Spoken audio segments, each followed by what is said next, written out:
Munculnya dua partai politik baru yaitu Partai Gerakan Mandiri Bangsa dan Partai Gerakan Rakyat menciptakan diskusi di sebagian masyarakat. Sejauh mana organisasi politik tersebut membawa angin segar ke ekosistem politik di dalam negeri, meski demikian, hadirnya kedua parpol ini dinilai sebagai indikator tingginya partisipasi politik masyarakat.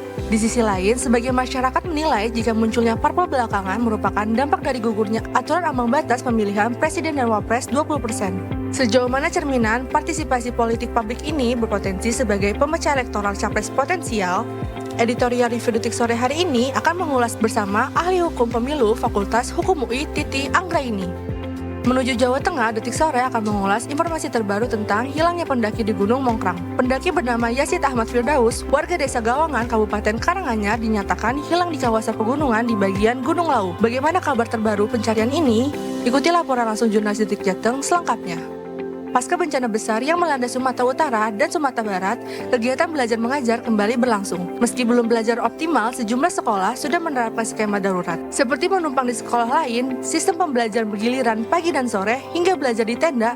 Bagaimana penerapan kurikulum pendidikan di wilayah bencana? Temukan jawabannya dalam segmen Sunset Talk bersama Wakil Redaksi Pelaksana Detik Edu. Ikuti terus informasi terbaru dan bermutu dari Detik Sore. Jangan lupa follow media sosial kita @detiksore. Detik Sore nggak cuma hore-hore. Hello, welcome back to Detik Sore. Lagu No way. sepak bola. Kenapa gue harus mendengarkan ini di awal Detik Sore hari ini? Karena cukup kita rindukan juga langit yang biru ya di Jakarta. Karena Itu it's supposed to be ini lagunya Chelsea. Red tadi. in Manchester. Itu Chelsea apa? Oh Chelsea ya benar-benar. Karena emang di perbendaharaan musiknya. Baru lagu itu. Ini ya requestnya Afif ya. Benar. Dan dia garis keras kan. Benar. Nanti kamu boleh juga submit. Oke deh, boleh. Talking about songs, I have one confession yang sebenarnya juga gue mau ceritain juga sih kayaknya boleh deh gue membuka Detik Sore hari ini dengan pengakuan gue guilty as sweet guilty aja. Karena gue merasa hari ini tuh hujannya nggak berhenti dari subuh. Sempat ada berhenti terus gerimis terus kayak besar lagi, habis gitu gue ngerasa kayak wah ini akan kayak all day long kita latihan lagi di London aja dan gue Iya lagi. bersiap-siap hari ini dengan tebak dengerin albumnya siapa.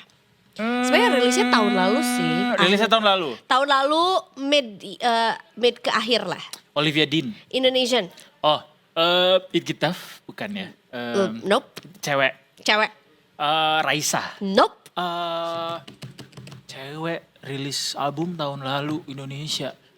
Siapa ya? Bukan Isyana dong, nggak ada. Raisa. Gen Z. Oh, Nike lah. Yang Gua hari centil. Centil ya. Centil with Y. Singlenya itu, Centil. yang SO The itu. album title is also Centil. Jadi Oh, iya, Centil betul. tuh adalah title albumnya gitu. Barulah di dalamnya ada kolaborator yang adalah ada si betul tensi. Tensi. Iya. Dan teman-teman lainnya juga. Album itu dipuja-puji Oh oleh banyak my orang loh. gosh. Banyak musisi juga. Ya, dan bahkan juga baru keluar tuh interview dia sama salah satu media yang cukup edgy juga. Setelah kemarin menginterview Dian Sastro dan film terbarunya juga. Nah kali ini ada si Naikila juga di interview di Maple. Terus gue Dia baru kayak dipuji sama Andin juga. Lagu singlenya yang SO itu. XO ya. SO. Oh SO. Ya, yang selanjutnya nggak boleh disebut ya. SOTO. SOASU. Oh, bukan, itu harusnya supposed to be Cinta Laura ya. Itu dipuji sama Andin karena kayak women empowerment-nya tuh sangat masuk gitu di era sekarang. Benar-benar I can say that ini tuh jadi fight back kayak lo juga cowok-cowok cengeng tahu nangisin gue, ngerti gak sih? Ada that kind of Fight energy. back ya. Iya, ada energi itu gitu. Jadi gue kayak wow. Gue mungkin gue di tahun 2025 which beberapa bulan lalu gak akan menyangka gue akan siap-siap hari ini siaran sambil beberes dan segala macam tuh dengan album centilnya Naikila. Gua Kalau dulu kurang tuh kuku kita sih. kurang She always like centil di have like kuku. long nails dan nail art gitu. Kalau dulu kita taunya Mulan Jamila tuh. Sebelum hijrah beliau kan punya Aku bukan Wonder Woman-mu. Benar. Itu tuh dia single ya berarti ya? Lupa Belum deh. atau masih sama Kayak grup ada itu? album juga. Iya. Bukan maksudnya, Oh, maksudnya solo, oh, sorry, solo bukan single. karir. Solo Udah solo udah karir. solo karir ya? Iya. Iya. At that time kecentilan yang ada siapa ya yang juga cukup icon? Iya sih itu dua itu. Kalau sekarang kan udah mau punya nambah mantu ya Bu. Iya bener Cipa.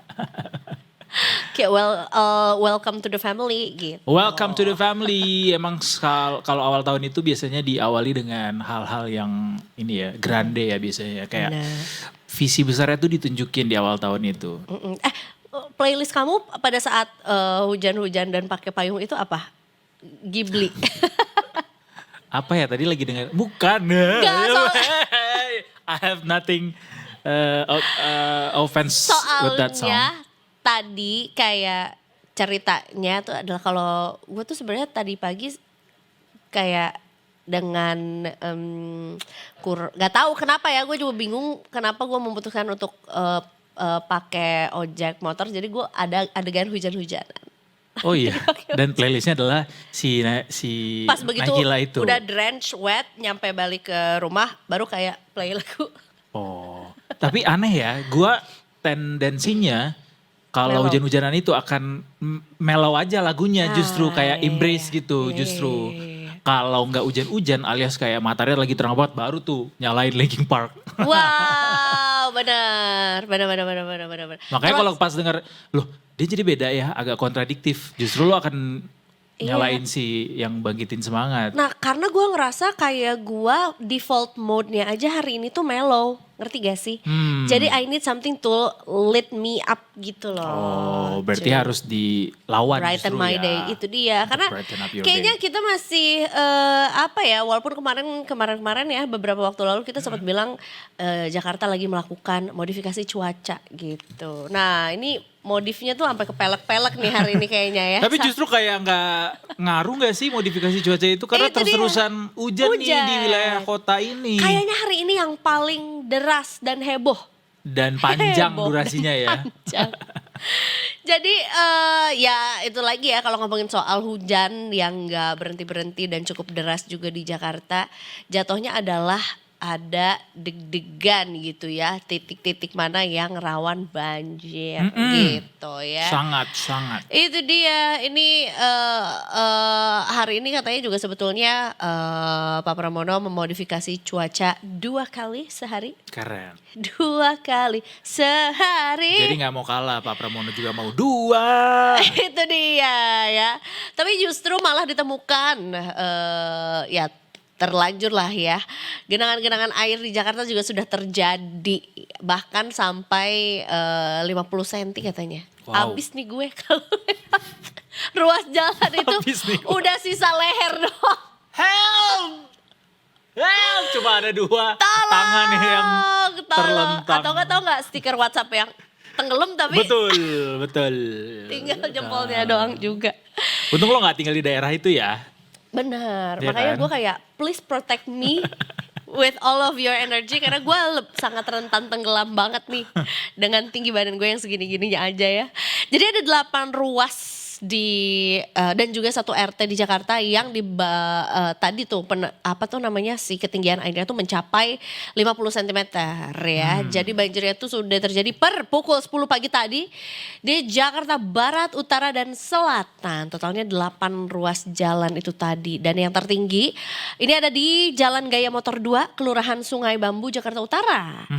Gitu. Jadi ada beberapa titik juga yang tergenang nih ya, Jakarta Barat gitu ya, di Kelurahan Sukabumi Selatan. Terus di mana tuh namanya, Jakarta Utara Sungai Bambu, Jalan Gaya Motor Raya, Jalan Gaya Motor 1, 2, 3. Kompak tuh ya, Jalan Gaya Motor tuh gimana tuh, gini. 1, 2, 3, 4. Serengseng Raya, Jalan Flyover Passing, dan juga Pulau Raya 4. Tuh, itu dia. Gila ya, Dan banyak juga, banget pas itu. Iya, dan berimbas juga sama Transum juga loh Kak. Pasti. Iya, kalau kemarin Pekalongan ya kan yang KAI tuh tergenang jadinya tertunda gitu perjalanannya. Di Jakarta ada beberapa rute bis juga yang mengalami keterlambatan. Kata gue mah inisiatif aja Detikers WFH. Kalau yang punya privilege untuk bisa WFH ya. Benar. Kadang-kadang juga kan banyak juga yang nggak bisa sama sekali untuk WFH karena kerjanya emang harus di lapangan. Sehingga mau nggak mau ya emang harus dibawa tuh kerjaan ke kantor gitu. Bener, kayak gue juga kayak walaupun hujan gini dan gue bisa aja tenggelam di jalan daripada gue diganti AI gue mah dateng. Untung ya masih bisa sampai ke sini ya. Tadi bahkan ketika dari arah Kuningan, dari arah Rasuna Said ke sini tuh di area Mampang tuh tinggi banjirnya lumayan loh di atas mata kaki orang dewasa. Lah harusnya gue lewat situ dong. Enggak nyampe. Kan lo dari arah Mampang kan, dari Iya, arah Ragunan. iya. Oh Gue yang dari iya. arah Rasunanya, dari arah Iya, Rasuna iya, menuju iya, ke iya. Simpang Mampang itu tinggi lumayan. Yang no wonder sih karena emang hari ini seharian, benar-benar seharian hujan deras yang deras. Deras. Saking gue Ras-ras. susah untuk menjabarkannya karena emang kayak setiap Sederas ngebuka jendela. mungkin. Ya sederas mungkin, setiap ngebuka jendela nggak berhenti hujannya cuy. Iya benar. Dicek terus ya apa tuh namanya BMKG-nya juga aplikasinya atau mungkin yang mau via Twitter boleh atau mungkin kanal-kanal yang lain nggak masalah. Tapi yang jelas seenggaknya kita bisa tahu lah bahwa Betul. kita dalam derita yang sama. Itu pasti. Iya. Ya, Kayaknya nggak akan ini benar-benar hujan terus sampai besok. Iya. 75% Bahkan kalau chance bisa, of kalau memang rain. memungkinkan dilakukan WFH gitu ya. Atau ada barang-barang di kantor yang harusnya lo bawa ke rumah supaya bisa WFH. Nah lakukan mitigasi dari sekarang. Kayak diskusikan gitu sama atasannya untuk kayaknya WFH aja deh. Apalagi misalnya rumah lo jauh dan kebanjiran. Pastilah ada dispensasi untuk itu sehingga bisa memitigasi lebih awal, nggak harus kantor dulu gitu. Karena udah duluan dibawa kerjanya ke rumah. Betul. Karena emang seperti kata Eiza, hujannya diproyeksi masih akan berlangsung cukup lama setidaknya sampai akhir pekan ini gitu ya. Besok masih hari Jumat, masih ada satu lagi. Jadi ya better disiapin sedini mungkin gitu. Sempat ada perdebatan juga di sosial media, gue lupa deh. Tapi harusnya sih itu terjadi di X ya. Soal ada orang yang, kenapa sih orang-orang tuh masih aja lagi hujan kayak gini pesen makanan online. Emang kalian gak kasihan ada driver ojol yang harus hujan-hujanan terus 12 kilo let's say misalnya cuman buat nganterin roti doang katanya gitu. Habis gitu akhirnya bermunculan lah banyak tentunya Reply komentar ya. Dan termasuk juga yang ada yang pro, ada yang kontra pasti kan. Benar. Lo tim yang kontra, kontra. sama. Karena menurut gue Rezeki itu harus diperjuangkan. rezeki itu harus diperjuangkan dan mereka juga tidak pro bono. Dan kedua juga driver-driver yang ada di jalan ketika hujan adalah driver-driver yang sudah siap Betul. dengan jas hujannya, dengan segala resikonya juga gitu ya. Jadi bahkan sebenarnya justru kasihan kalau malah Nggak ada dapet orderan. orderan. Iya. Gitu dia. Gitu. Paling cuma kayak kalau dia nyampe depan pintu tuh udah mohon maaf ya hujannya terlambat kata kurirnya. And then karena dia punya extra effort untuk nganterin itu. Betul. Dan kita memang juga ada extra effort karena biayanya pasti akan lebih mahal. Yes. Nggak ada salahnya untuk memberikan tips tambahan untuk Betul. kurirnya. Tips untuk bisa tetap berhati-hati di jalan. Tip ya. Oh iya, tips kalau dia jamak ya kan. Kalau dia ngasihnya 1.000 kan jadi tips. Ya dicicil ya. Itu Iya. dia. Dan jangan marah-marah karena bisa jadi keterlambatan adalah Emang ada karena. ya? Ya maksudnya kan akhirnya kan kadang-kadang memang pesanan Karena kita hujan tuh jadi lama. terlambat karena biasanya jalanan jadi lebih challenging gitu ya. Kedua, maps juga kadang-kadang suka heboh gitu kan, suka lompat-lompat kemana gitu kan. Jadi mungkin agak sulit iya juga untuk betul. cari alamat kita atau alamat Ayu Ting And it's Ting. not and it's not easy untuk nge-reach out jalanan tuh tujuan ketika waktu hujan pasti. Karena kan Baik. mereka punya Baik. punya alat berkendara yang terbatas juga pasti, nggak yang Benar.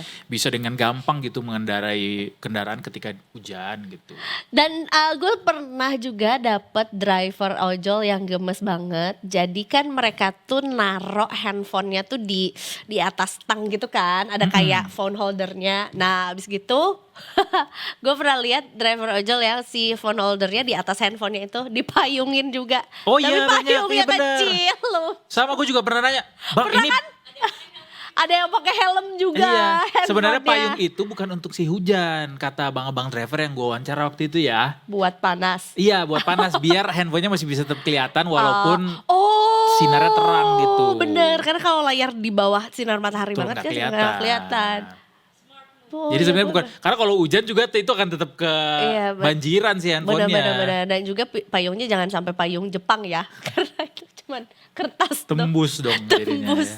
Ya. Iya. Lucu. Iya, ada banyak inilah inovasi dari teman-teman di lapangan pas itu yang dihadirkan untuk teman-teman driver juga. Bener, gue juga cukup bring back the memory ketika abang ojol itu menggunakan, walaupun ini udah nggak direkomendasikan ya, pasti sama rekan-rekan NTMC. Apa tuh? Ci?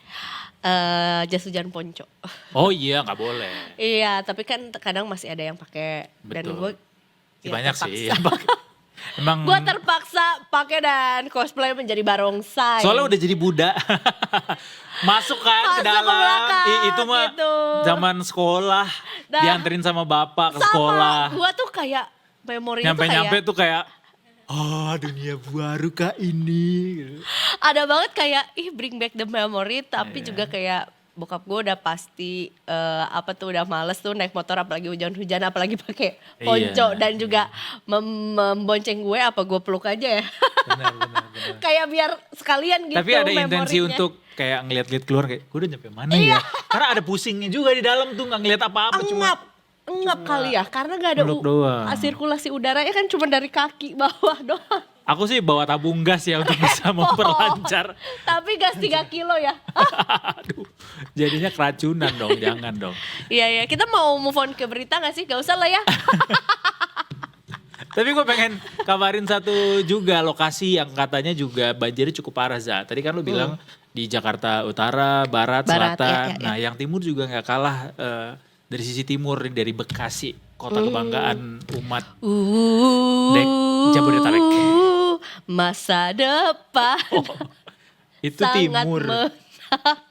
Oh iya benar, timur ya Bekasi The kan Adams. timurnya Jakarta, betul.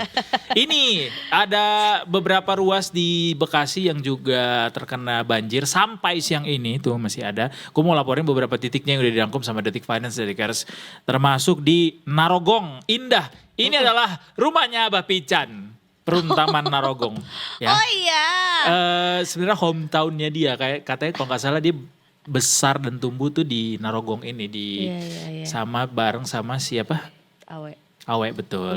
Itu adalah produk hasil dari oversharing ya. Yang kita oversharing lagi. Betul, dari podcastnya sebenarnya udah sering di ngomongin ya. Bener. Terus di Jati Bening Permai ini juga tingginya sampai 90 cm. Terus di Kaliabang Rorotan itu juga sampai ada rumah roboh di sana. Kemudian di Perumayang Pratama, di Perum PHP, lalu Jalan Cantik Tengah, lucu-lucu ya jalan di JKT di Bekasi ya. Terus ada Perum Dosen IKIP itu ketinggiannya 70 cm. Buluk Perwira 2 itu ketinggiannya 5 sampai 20 cm dan di Perum Bumi Bekasi Baru Utara itu juga ketinggiannya sampai 70 cm. So stay safe buat teman-teman semua yang ada di manapun wilayah-wilayah terdampak banjir ini, segera mitigasi segala risiko termasuk kendaraan-kendaraan ya. Karena biasanya nih ada aja yang lupa gitu mengamankan kendaraannya. Kendaraannya belum ada asuransinya. Iya, itu dia. Nombok deh tuh. Bener. Nah harusnya di sini tuh masuk tuh asuransi kendaraan kan. Gak usah khawatir, pakai ini. Karena Pakai di garda cover terdepan. juga. Betul. Kalau banjir. Betul. Banjar. Baru. Ya, banyak lah. Terus juga nih Detikers, ada juga katanya para pedaging sapi. Pedagang daging sapi. Pedaging itu adalah singkatan dari pedagang daging sapi. Gak semua hal tuh harus buru-buru ya, kita tuh harus Iya. mindful ya. Itu Pedaging sapi efektivitas. dagang. Iya, lebih ke efektivitas ya. Pedagang daging sapi. Betul. Mogok jualan katanya. Pada kosong melompong, tadi juga temuan reporter Detik Finance itu di sejumlah pasar, mau di Palmera, di Jatinegara, di Klender, itu pada kosong, Za. Yang jualan cuma pedagang daging kambing. Karena mereka nggak diajak. Karena mereka nggak diajak. Tapi bukannya biasanya mereka Itu sama. disingkat dengan pedabing. Pedagang daging kambing. Susah. Kalau pedagang daging sapi, pedasi, Oh, pedagang daging ayam, pedayam, pedagang daging unta, pedunta, pedagang daging kuda. peduda, pedagang daging babi, Disuruh break pedabi. Hah? perkumpulan. Asosiasi Pedagang Daging Seluruh Indonesia.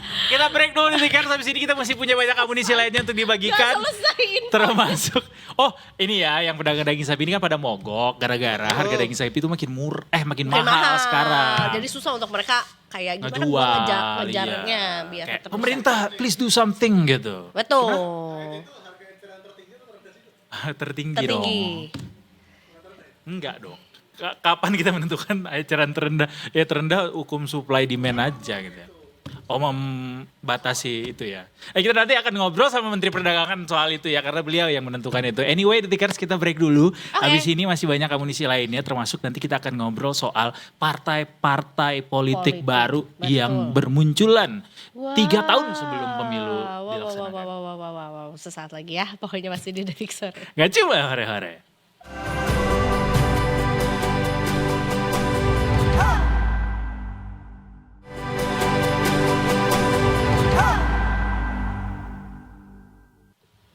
What is up everybody? You are still watching Detik Sore. Gak cuma. Hore. Do you know that kita juga punya kanal lainnya? Stop WhatsApp dengerin aku ngomong. Ngeri ya. Dia tiba-tiba Auto ngetik type sendiri ya? auto typing. Iya. Jadi kita juga bisa ditemui di Instagram Detik Sore _ Betul. Kenapa ada underscore-nya sih guys? Soalnya udah ada yang make ya Detik Sorenya. Oh apa? Rumah makan Padang? Tadi malam, Masya Allah, happy banget aku menutup harinya tadi malam dengan nasi Padang waktu. Keren banget menutup hari di malam hari dengan nasi padang. Ayam pop dan juga terong balado. Is it considered as a reward karena lu makannya malam hari? It's considered as a free will, the use of free will. Terima kasih untuk free will yang masih tetap bisa kita... Bisa dilakukan Lakukan, ya. ya. Makanya gue bersyukur banget. Apa menunya tadi? Ayam pop Oh ayam pop. dan juga Tapi yang terong paling balado. terkenal tuh dari rumah makan yang itu ayam popnya ya? Tapi you have to see, gak tahu ya, gue tuh jatuh cinta banget sama apapun yang ada baladonya dari dia karena dia pakai cabai yang merah rah banget gitu, Oh, cabai tapi merah yang pedes? gede-gede. Enggak, menurut gue sih, menurut lidah teteh-teteh gue sih. Tapi enggak cukup lah ya, pedes untuk menambah selera, sensasi benar. pedasnya gitu. Betul. Nggak yang pedas-pedas banget. Betul gitu. Jadi Ya, shout out agak- untuk orang Padang. Betul, cuma ya the problem is kita agak susah nge-bridgingnya ke berita selanjutnya yang kita bagikan ini Detikers. Karena ini berita yang tidak baik sebenarnya ya untuk yang dengerin. Tapi hopefully kita bisa belajar lagi dari kasus ini. Ini masih ada kasus soal pendaki yang hilang di gunung. Betul. Kayaknya Kemarin belum- itu terakhir di Gunung Slamet ya. Betul, belum apa ya, kayak belum pulih lah gitu ya. Rasa duka kita juga setelah kehilangan seorang pendaki yang pada akhirnya juga ditemukan tapi harus dalam keadaan meninggal dunia. Nah, tapi Benar. kali ini juga ada kabar dari pendaki juga nih yang dikabarkan hilang di Bukit Mongkrang. Betul. Jadi Bukit Mongkrang ini dekat sama Gunung Sewu ya. Iya di Lawu. Tawangmangu soalnya. Di dekat Gunung Lawu. Di Karanganyar di Jawa Tengah. Betul. Ini ada satu orang bernama Yasid Ahmad Firdaus yang dilaporkan hilang Detikers. Dan kini ini udah hari keempat katanya. Jadi kita pengen update soal pencarian dari pendaki tersebut. Bersama dengan teman-teman dari Detik Jateng ada Mas Agil Tri Setiawan Putra yang akan cerita sama kita di sini. Selamat sore Mas Agil. Selamat sore, Edo, Isa. Selamat sore. Selamat sore, Mas Agil juga sama sepertinya di sana lagi Mendung. mendung dan cukup berangin juga. Sepertinya Oke. lagi di depan kantor nih ya, atau di mana nih Mas Agil berada?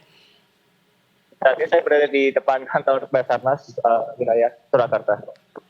Baik.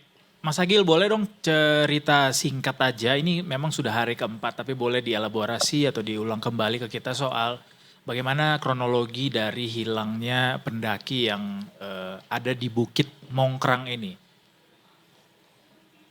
Ya, Edo, Isa, seorang pendaki atas nama Yasid Ahmad Firdaus, 26 tahun, warga Desa Kawonan, Kecamatan Colomadu, Kabupaten Karanganyar, melakukan pendakian dengan 3 rekannya di Bukit Mongkrang pada hari Minggu, tanggal 18 Januari. Bahwasanya korban dan ketiga orang temannya melakukan TikTok di Bukit Mongkrang pada Minggu pagi. Mereka mulai mendaki sekitar pukul 10 pagi dan tiba di puncak sekira pukul 8 pagi. Namun sekira pukul setengah 12 saat perjalanan kembali, korban dilaporkan korban bersama beriringan Mhm. sendiri berada di posisi ketiga, namun saat tiba di korban tidak teman-temannya hilang di jalur pendakian Bukit Mongkrang. Itu. Baik. Jadi sebetulnya sudah sempat mendaki sampai puncak bersama dengan 3 orang rekannya, namun sempat terpisah di sekitaran pos 3 gitu ketika seharusnya turun atau kembali gitu ya setelah memuncak juga. Dan bagaimana sampai akhirnya rekan-rekannya atau mungkin teman-temannya yang juga ikut mendaki bersama akhirnya melaporkan bahwa sebetulnya apa tuh namanya dia ini juga hilang, ikut hilang. Oke, turun dengan berbaris yang mana di posisi pertama ada rekannya bernama Salman, di posisi kedua temannya bernama Cahaya korban, dan yang keempat ada Rian. Sesampainya di pos induk, Salman dan Cahaya, saudara Rian yang terlebih dahulu datang masih di mana korban, ternyata saudara Rian sehingga mereka sempat melaporkan kepada tim SAR atau jaga di pos Bukit Mongkrang.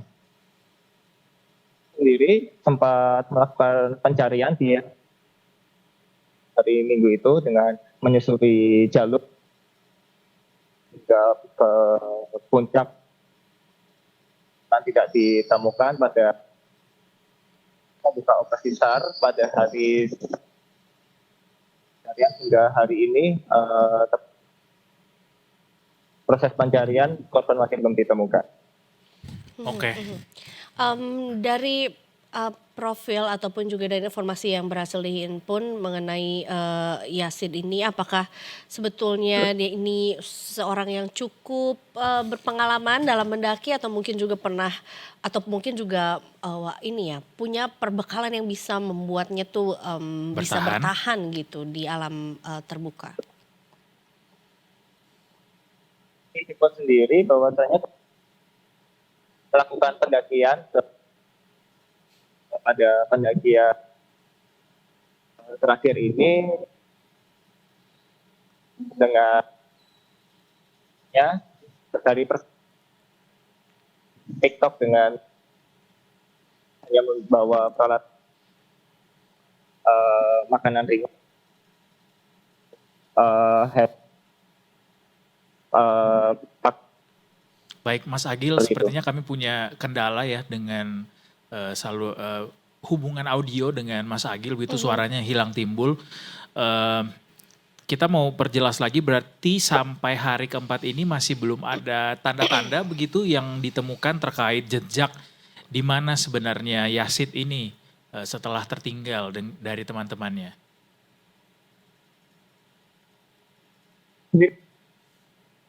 Apa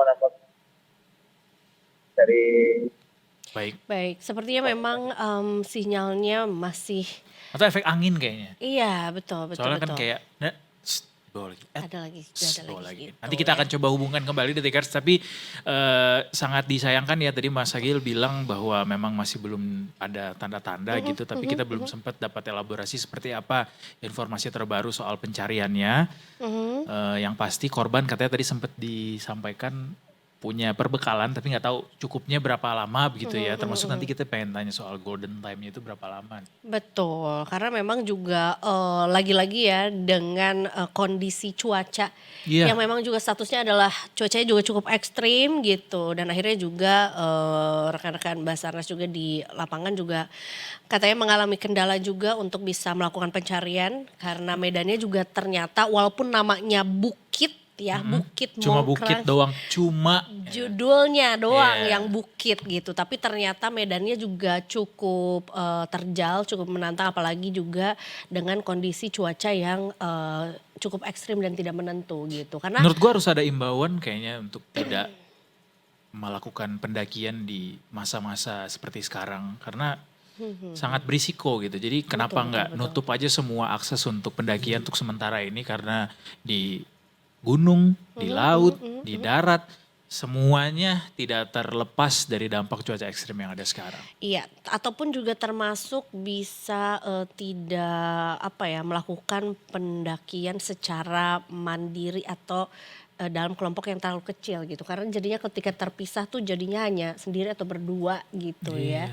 Sementara kalau mungkin juga dilakukan dengan profesional gitu ya, atau mungkin juga dengan guide yang memang berpengalaman gitu, sepertinya bisa lebih mengenali medannya seperti apa gitu. Tapi Termasuk bukannya juga itu harusnya udah aturan minimum apa aturan SOP standar gitu di gunung ya, bahwa yang naik ke gunung ini atau bukit ini cuma boleh orang-orang yang sudah pernah atau dia harus ditemani didampingi, kalau belum betul, pernah, itu atau dia dia. nggak boleh datang naik sendiri. Kalaupun mau naik sendiri harus bersama kelompok, sebuah Nah kelompok, sebuah itu grup. dia. Kita juga harus cek lagi ya, apakah sebetulnya juga itu adalah aturan yang tertulis Oh, atau iya, mungkin betul. juga sebetulnya itu adalah aturan yang memang apa tuh, Iya, aturan tidak diterapkan tertulis yang mau-mau aja secara tradisi menerapkannya. ya dilakukannya ya. Itu dia. Tinggi bukitnya 2100 2100, mdpl, oh. that's quite high. Nah, sebenarnya 2100 tuh bisa itu ya, bisa tektok kan kalau 2100. Bisa, tapi lumayan lama juga itu untuk daki sampai ke 2100. Buat gua yang jalannya lumayan kinyis-kinyis ini. Tapi 2100 kalau di kan nggak mulai dari nol. Oh iya betul, Biasanya tergantung permukaannya seperti apa tinggi ya. tuh 800. Oh, Oh, Desa desa terdekat. terdekat. Oh. kalau titik awal pendakiannya di ketinggian berapa? Oh di desa itu. Ya pendek dong ya, setengah kilo nggak nyampe. Pak boleh pakai mic gak? Atau kesini aja? Sini. Kenapa malu-malu? Jadi kalau ke Jadi kalau mau ke situ, situ, nah ini dia. oh udah pernah ke sana ke Bukit Mongkrang ini. Mas Agil, selamat sore. Welcome back. Selamat sore, maaf. Nah Ya, ada ini gangguan teknis. suaranya udah nggak Sinyalnya. putus-putus lagi. Mudah-mudahan Betul. nanti begini terus ya, lancar ya. Tadi Baik. mungkin boleh diulang lagi soal perbekalan tadi, Mas Agil. Ya, korban sendiri bagian di Bukit Mongkrang pada hari ini dengan cara tiktokan bersama 3 orang temannya karena korban tidak ada niat untuk melakukan camping sehingga perbekalan korban hanya secukupnya seperti makanan ringan, pakaian yang proper dan sepatu running yang dikenakan oleh korban. Ya, yang secukupnya untuk TikTok aja gitu ya. Iya. Baik. Ya. Mas Agil, kita juga pengen tahu karena tim SAR juga sudah turun gitu ya untuk menyisir juga dari Bukit Mongkrang. Berapa banyak personel yang diturunkan dan kemudian seperti apa ya perjuangan tim SAR ini untuk bisa menemukan Yasid di Ya, Bukit hari ini Mongkrang? tim SAR mengerahkan sekitar 150 dari tim SAR gabungan, dari relawan, TNI Polri maupun dari BPBD dan warga setempat. Bahwasanya pada hari ini tim dibagi 4 kelompok yang akan mencari korban, yang terutama di sekitar laporan terakhir korban hilang yaitu di sekitar pos 3. Bahwasanya dari pencarian sendiri akan dilakukan penyusuran darat melalui jalur-jalur yang dicurigai korban hilang atau maupun di tebing-tebing yang curam yang disinyalir atau dicurigai korban berada di tempat itu. Selain tim SAR gabungan yang melakukan pencarian secara manual, mereka juga dibantu dengan teknologi berupa drone yang dipinjam dari Diskominfo Kabupaten Karanganyar maupun Bea Cukai yang akan melakukan penyisiran melalui udara. Selain itu dari Polres Karanganyar sendiri juga mengerahkan tim K3 atau anti pelacak untuk melakukan pencarian. Itu saja. Cukup optimal pengerahan segala macam anggota dari tim untuk bisa mencari Yasid ya. Cuma Iya, memang sampai hari keempat, apakah sudah ada tanda-tanda yang ditemukan Mas Yasid? Mas Yasid, Mas Mas Agil. Argil. Ya, sejauh ini dari Basarnas sendiri belum memberikan informasi terkait tanda-tanda keberadaan korban. Bahwasanya juga dalam pencarian 4 hari terakhir ini juga mengalami kendala berupa cuaca buruk, ya mana di kawasan Bukit Mongkrang masih sering terjadi hujannya cukup lebat dan sering jadi kabut tebal, sehingga untuk pemanfaatan drone sendiri belum bisa begitu maksimal dan mereka lebih mengutamakan pada pencarian manual dengan cara mencuri trek jalur Mongkrang itu sendiri. Itu. Baik, sebetulnya karakter dari Bukit Mongkrang ini sendiri seperti apa, Mas Agil? Apakah sebetulnya juga ini tuh satu apa ya bukit yang sebetulnya tidak terlalu tinggi tapi terjal ataupun juga apa-apa yang sebetulnya dikabarkan menjadi sebuah apa ya tantangan juga untuk tim SAR bisa menemukan Yasid di sana? Bahwasanya lokasi di Bukit Mongkrang sendiri berada di kawasan Gunung Lawu. Dia karakteristiknya tidak begitu tinggi dan jalur treknya juga termasuk tergolong cukup sekitar 2 sampai 3 kilo juga dengan pendaki yang hanya membutuhkan waktu sekitar 2-3 jam untuk Bukit Mongkrang tersebut. Jalur sendiri sudah cenderung sudah tertata rapi dan track terlihat, sehingga itu kemungkinan pendaki baru yang baru mendekati Bukit Mongkrang tersesat. Namun dari radius beberapa meter dari trek jalur Mongkrang tersebut memang tergolong curam karena sebelah kiri kanan dari jalur Mongkrang merupakan jurang. Gitu ya. Baik. Mas Agil berarti saat ini apakah sebetulnya sedang apa tuh namanya di hold dulu pencariannya atau mungkin sebetulnya masih tetap terus dilakukan sampai jangka waktu tertentu? Ya, dari Basarnas sendiri mengatakan proses pencarian selama 7 hari karena ini masih memasuki hari keempat, maka proses pencarian masih akan diteruskan hingga nanti proses pencarian pada hari ke-7. Setelah hari ke-7 nanti dari tim SAR gabungan akan melakukan koordinasi lebih lanjut apakah pencarian akan dipanjang atau akan dihentikan. Basarnas sendiri juga berharap korban segera ditemukan sebelum masa 7 hari ini berakhir. Iya, sama kita juga berharap ditemukan secepat mungkin dalam keadaan yang selamat, sehat walafiat juga gitu ya.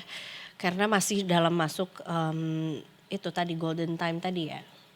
Ya, Mas Agil boleh update ke kita juga soal bagaimana dampaknya ke Bukit Mongkrang sendiri sebagai salah satu tempat pendakian gitu. Apakah kemudian ditutup aksesnya ke publik atau seperti apa?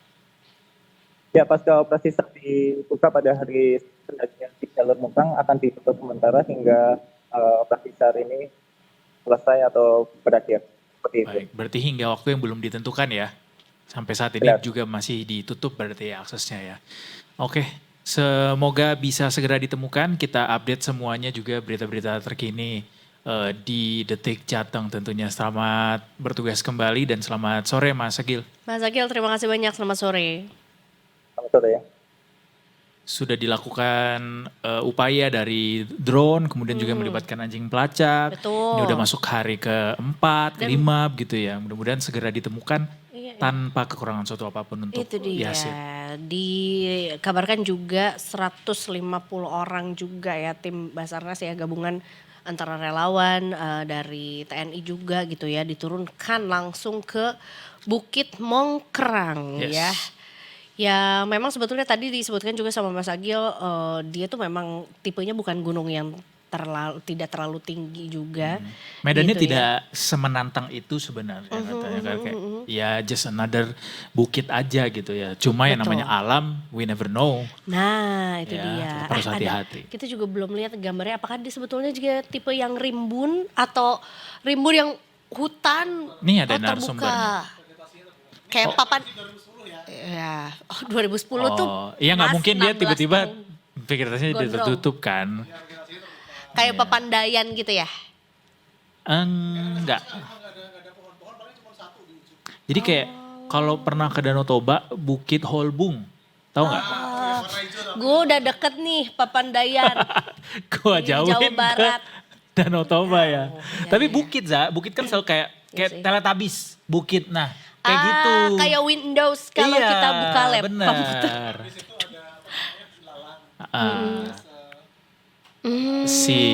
Dan berarti kalau bukit tuh nggak ada hutan sebenarnya kan. Jadi kayak vegetasi terbuka aja.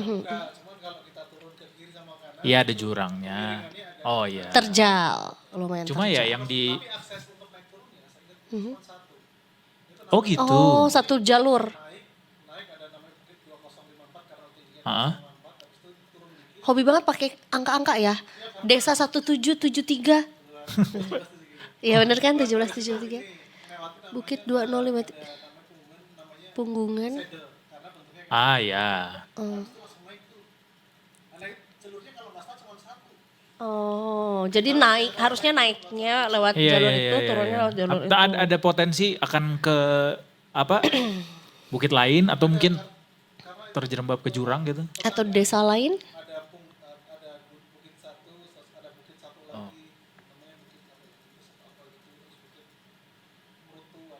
Ya, ya, ya. Oke, baiklah. Pokoknya doa kita sama yang jelas, mudah-mudahan juga Mas Yasin ini segera ditemukan dalam keadaan yang sehat walafiat. Ya, Betul. aman sentosa saja ya. Oke, Detikers, abis dari sini nanti kita masih akan berkelana lagi ke Pasar kisah modal. lainnya. Ke pasar modal Oh, ke pasar dulu. modal. Benar. Udah jam 4 ya? Udah Hari ini kita lebih? mau closing market udah dilakukan. Jadi kita akan market review sesaat lagi Detikers. Seperti apa kita akan Simak setelah ini. Dah, Ya, there you go. itu dia. Tetap Pokoknya di Detik masih Sore. di Detik Ya, Sore, cuma guys. ore-ore. Cuma ore-ore.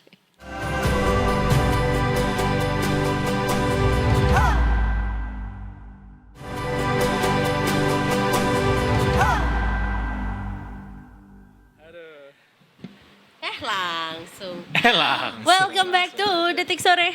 Gak cuma ore-ore, market review is back everybody. Iya, Oh kemarin iya, juga iya. ada ya tapi ya. Ada, kemarin bersama dengan Mas Haikal. Sama saya Kal. Hari ini sama bosnya Detikers.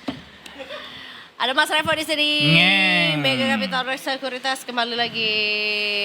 Halo, selamat Hai sore. hai hai. Dingin ya? Dingin, makanya pakai jaket nih. Oh, iya. Wah, tapi hari ini kehujanan gak pas ngantor? Enggak, Oh enggak ya? Enggak. Oh pakai mobil soalnya. amin. Mercedes, disupirin lagi kan? Transjakarta. Ya. Wah, kita lagi mencoba sebuah eksperimen ya Detikers ya. Jadi buat yang mau penasaran, mau kepo-kepo juga, nah silakan kita live di TikToknya Detiksor. Kenapa gue tadi nanya gitu ke Mas Revo, karena kan semua orang hari ini terkendala tuh masuk kantornya karena Enggak gini deh. cuaca Jakarta yang sepanjang hari ini hujan terus sampai hari ini juga begitu. Sepertinya mudah-mudahan itu hujan berkat ya, sama seperti pasar modal yang hari ini juga penuh dengan hujan uang. Tapi enggak jadi ding. Dikit. Hujan Karena uang. Hanya gemericik mungkin ya Kak bahkan ya. gak mericik jadinya karena hari ini akhirnya ditutupnya 8.952. koreksi. Betul, bahkan Berapa dia jadi persen? turun dari angka psikologi 9.000. 8992 Mas Revo, tahun kelahiran Siapa tuh? Siapa? Afgan. Keren. Oh, jauh banget. Panah asmara. Iya, dia minus 0,2% hari ini. Benar ya, ini kayaknya pertama kalinya turun lagi dari level psikologi 9.000 setelah kemarin sempat ditutup 9.000 gitu Mas Apakah Revo. jadinya angka 9.000 tuh jadi euforia semata? Karena kita ya jadi rasanya kita menikmatinya kurang dari seminggu ya angka 9.000 itu ya. 9.000 itu terakhir kita dari tanggal 14 sampai tanggal 21. Tepat, Seminggu. Seminggu. Berarti. Terus habis itu sekarang turun Koreksi. dikit ya. Kenapa Iya, nih dia koreksi hari ini? Apakah sudah pada nyerok profit taking?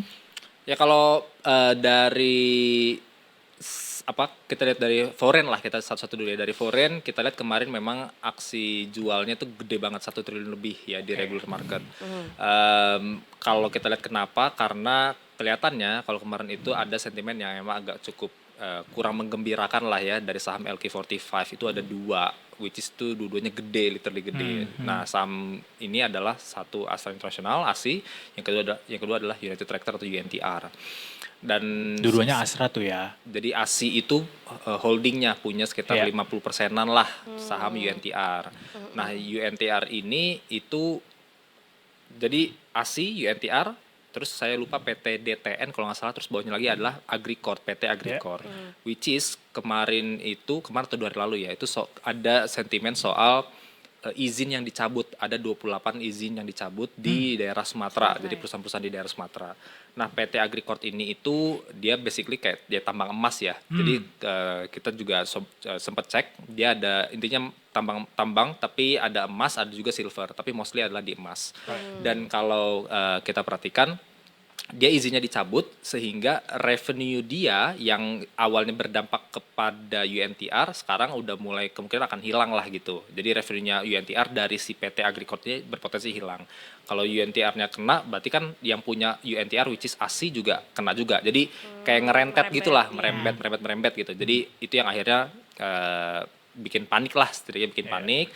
Akhirnya juga termasuk investor asing juga keluar. Tapi sebetulnya kalau kemarin itu kita masuk di bottoming sebenarnya masih ada rebound sedikit ya di Astra, kayak itu ada rebound sebetulnya. Tapi emang nggak yang signifikan, nggak banyak. Itu yang kelihatannya mendrag down akhirnya juga IHSG kemarin sempat ada koreksi meskipun masih berada di angka 9 ribuan. Nah, Kemarin lebih dalam daripada hari ini. Betul, 1% lebih ya. Salah satunya itu ya. Salah satunya lah ya karena dua-duanya soalnya LQ45 gede lagi ya, LKASI dan juga UNTR. Ya Konglo lah ya, saham Konglo ya juga ya. Sebenarnya punya ASI itu kan Jardine ya, 50%-an Jardine ya. Maksudnya bukan kayak saham-saham Konglo yang memang namanya besar gitu ya. Ini kan kayak Jardine lah gitu ya. Kalau di hari ini to be honest agak di luar dugaan karena kita bicara di US sana sebetulnya cukup positif. Kita lihat Dow Jones, S&P 500 dan juga Nasdaq itu cukup positif, bahkan naiknya ada yang di atas 2% kayak Nasdaq kayak gitu ya. Di tengah memang kita perhatikan di US sana khususnya Donald Trump ya, presiden US juga kelihatannya sudah cukup mendingin nih untuk soal tarif-tarifan, kelihatannya juga udah nggak ada lah kayak gitu, kita bisa soal tarif-tarifan untuk sementara waktu setidaknya ya. Kita nggak tahu kan soalnya Trump bisa tiba-tiba ada lagi nggak ada, jadi itu yang terjadi. Tapi juga setidaknya tuh. cooling down yang soal tarif ini ya Greenland lah macam-macam dan segalanya itu kelihatannya cukup positif sehingga saham-saham indeks di Wall Street cukup positif. Kita perhatikan di tadi pagi pun jam 8.15, 8.30 sebelum IHSG buka itu bursa Asia itu positif, mostly positif. Dari beberapa kita cek tadi pagi juga. Bahkan tertinggi hari ini sempat di 9109 ya. 900. Jadi tadi pagi juga, oh ini positif nih, US positif, bursa Asia positif, IHSG positif. Tapi memang masuk ke sesi 2 ya, setengah 2, jam 2 ke sini, jam 3 gitu, setengah 4, itu koreksinya cukup dalam dan kita perhatikan memang ada saham-saham Konglo yang mengalami koreksi juga. Oke. Jadi yang memang udah naiknya signifikan sekali ya saham-saham Apa aja tuh? sebetulnya jelas yang harganya sempat 400-an, kemudian sekarang turun di 300-an kayak gitu, yang digadang-gadang masuk MSCI. Jadi memang yang itu yang men-breakdown lah ISG turunnya cukup dalam juga karena Berarti dia sentimen domestik yang lebih ke domestik mendominasi sih. ya hari ini. Karena yang dari sisi globalnya sebenarnya cukup positif lah gitu. Hmm. Nah, dan selain itu kalau kita bicara di domestik itu salah satunya soal kayak rupiah ya. Juga kan kemarin juga sempat ada soal bicara soal independensi BI yang mana BI itu seharusnya kan independen dalam mengambil keputusan. Tapi karena ada isu Wacana katanya tukar guling. dari Wamenku lah Iya. gitu ya yang Kok kelihatannya tukar guling sih Kak? Iya, kita sebut itu tukar guling karena berpindah posisi ya. Dari yang tadinya di BI ke Kemenq, dari Kemenq ke ke BI. BI gitu. Oh, tukar guling ya itu. Iya, gua sih menganalogikannya dengan atau iya dengan si tukar guling itu karena kan simply mereka swap Switch, aja kan. ya. Swap, ya Iya, gitu. swap. Nah, meskipun memang sebetulnya setahu saya itu ada 3 kandidat ya yang dari yang berpotensi untuk jadi DG ya di BI. Oke. Jadi belum pasti banget lah gitu. Cuma Bahwa memang beliau salah orangnya, satunya adalah iya. dari Wamenko ini gitu. Dan Tapi kan yang pernah ikut RDG iya cuma memang sih. Itu beliau dia doang. pertama kali ya. Iya memang sih. Kalau Pertama kita dan bicara- terakhir ya kayaknya ya. Maybe. Soalnya di situ RDG selanjutnya beliau nggak ikut lagi. Nggak ada lagi Kenapa? perwakilan yang, dari. yang kemarin nggak ada ya? Nggak ada. Yang Oh, kemarin oke. Januari nggak ada. Kenapa? Nggak tahu. Nggak tahu deh. Nggak tahu kenapa tuh ya.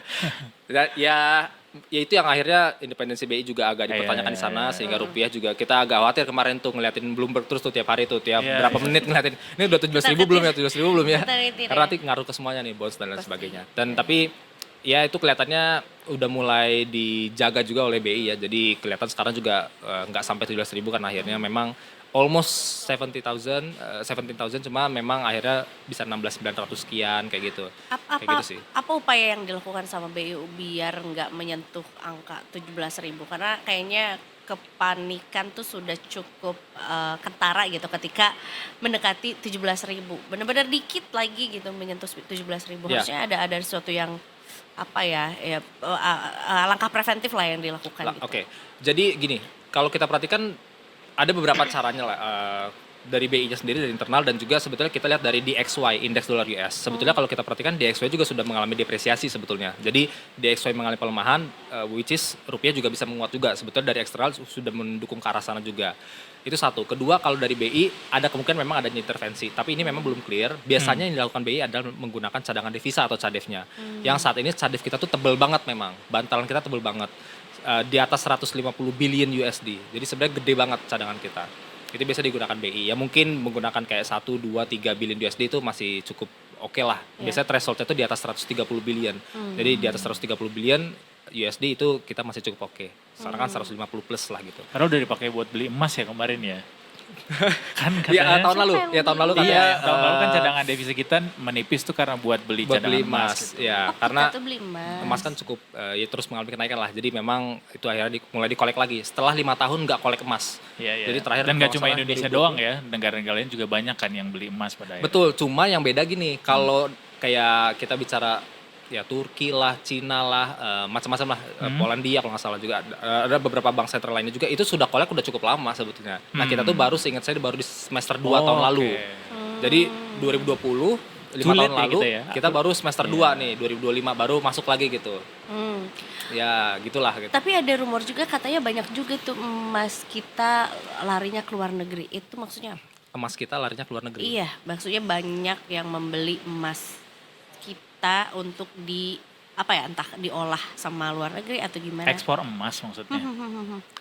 Is it? Setahu saya kalau ekspor memang ada beberapa emiten kita yang melakukan ekspor itu saya kurang tahu persisnya apakah yang masih ore yang diekspor atau sudah setengah jadi atau sudah barang jadi. Oh, Itu saya kurang tahu persisnya. Cuma memang mungkin kalau kita bicara soal sektor emas di tahun ini ya akan mulai diterapkan itu ada namanya bea tarif keluar. Ya. biaya tarif keluar itu di beberapa komoditas, salah satunya gold memang, di emas. Itu range-nya 7,5 sampai 15%. Oke. Semakin dia mentah, semakin dia ore, semakin dia biji, Semakin itu besar. semakin gede, bisa mendekati 15%. Tapi kalau dia sudah makin diolah dan sebagainya, Apalagi itu produk mendekati jadi. 7,5%, makin kecil. Oke. Tapi tetap intinya mau dia diolah nggak diolah, selama dia diekspor dia akan dikenakan tarif 7,5 sampai 15% tergantung tadi ya. Makanya kalau saran atau advice dari MCS sendiri untuk emiten gold itu kita prefer emiten gold yang memang banyak di domestik. Right. Itu bisa diketahui sebetulnya banyak sih emiten-emiten kita emas yang domestik banget, dan cari yang net profit marginnya gede, NPM-nya gede, artinya dia kan efisien, jadi revenue-nya 10, terus dia bisa net profitnya 2, berarti kan 20% tuh NPM-nya. Right. Kita cari yang kayak gitu. Mas Revo, terakhir mungkin sebelum kita tutup soal besok, indeks besok gitu. Kayak gimana proyeksinya? Apalagi saat ini kan ada helatan besar nih di Swiss gitu, ada World Economic Forum gitu. Apakah ada sentimen dari sana, dari diskusi-diskusi yang dilakukan para pemimpin negara di sana? Seingat saya belum baca yang WEF-nya, cuma kalau yang IMF itu setahu saya 2026 mulai agak rebound ya untuk GDP growth secara globalnya. Oke. Tapi memang nggak signifikannya gimana juga, cuma setidaknya agak lebih baik lah. Mengingat kita tahu di 2025 itu udah banyak bank sentral melakukan pemangkasan suku bunga, jadi baik lagi makroekonominya adalah cut rate. The Fed lah, BOE lah, kemudian juga di BI sendiri ya, di Indonesia sendiri dan lain sebagainya udah melakukan pemangkasan suku bunga. Jadi seharusnya sudah mulai agak tertranslasi dan mulai kelihatan makin jelas nih. Jadi biasanya dia agak lagging 5 bulan, 6 bulan gitu soal pemangkasan suku bunga.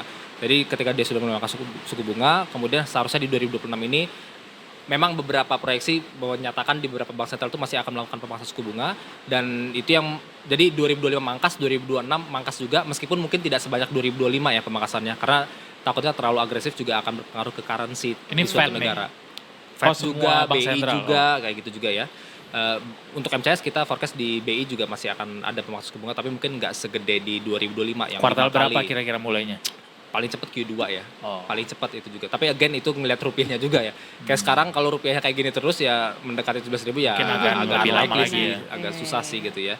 Tapi secara umum mau BI, The Fed dan sebagainya, bank sentral kelihatannya masih akan cenderung memangkas juga, meskipun jumlahnya again tidak sebanyak di tahun kemarin 2025. Itu yang akhirnya membuat kelihatannya untuk pertumbuhan ekonomi masih cukup positif, dan harapannya juga memang untuk ISG juga masih cukup positif.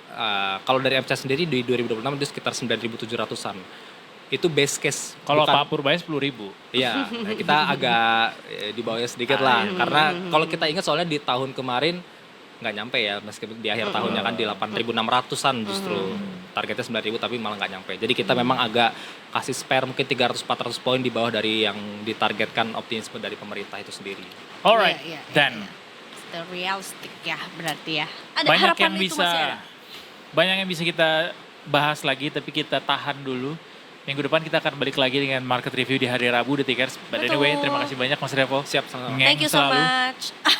Ngeng selalu ya, artinya gas terus. Wow, gas terus. Kita break dulu The Tickers, habis ini kita mau ke editorial review. Ini rame-rame soal banyaknya parpol baru yang muncul 3 tahun sebelum pemilu dimulai. Betul ya, kita akan bahas pokoknya setelah ini, jadi jangan kemana-mana, tentunya masih di Detik Sore. Gak cuma Ngeri.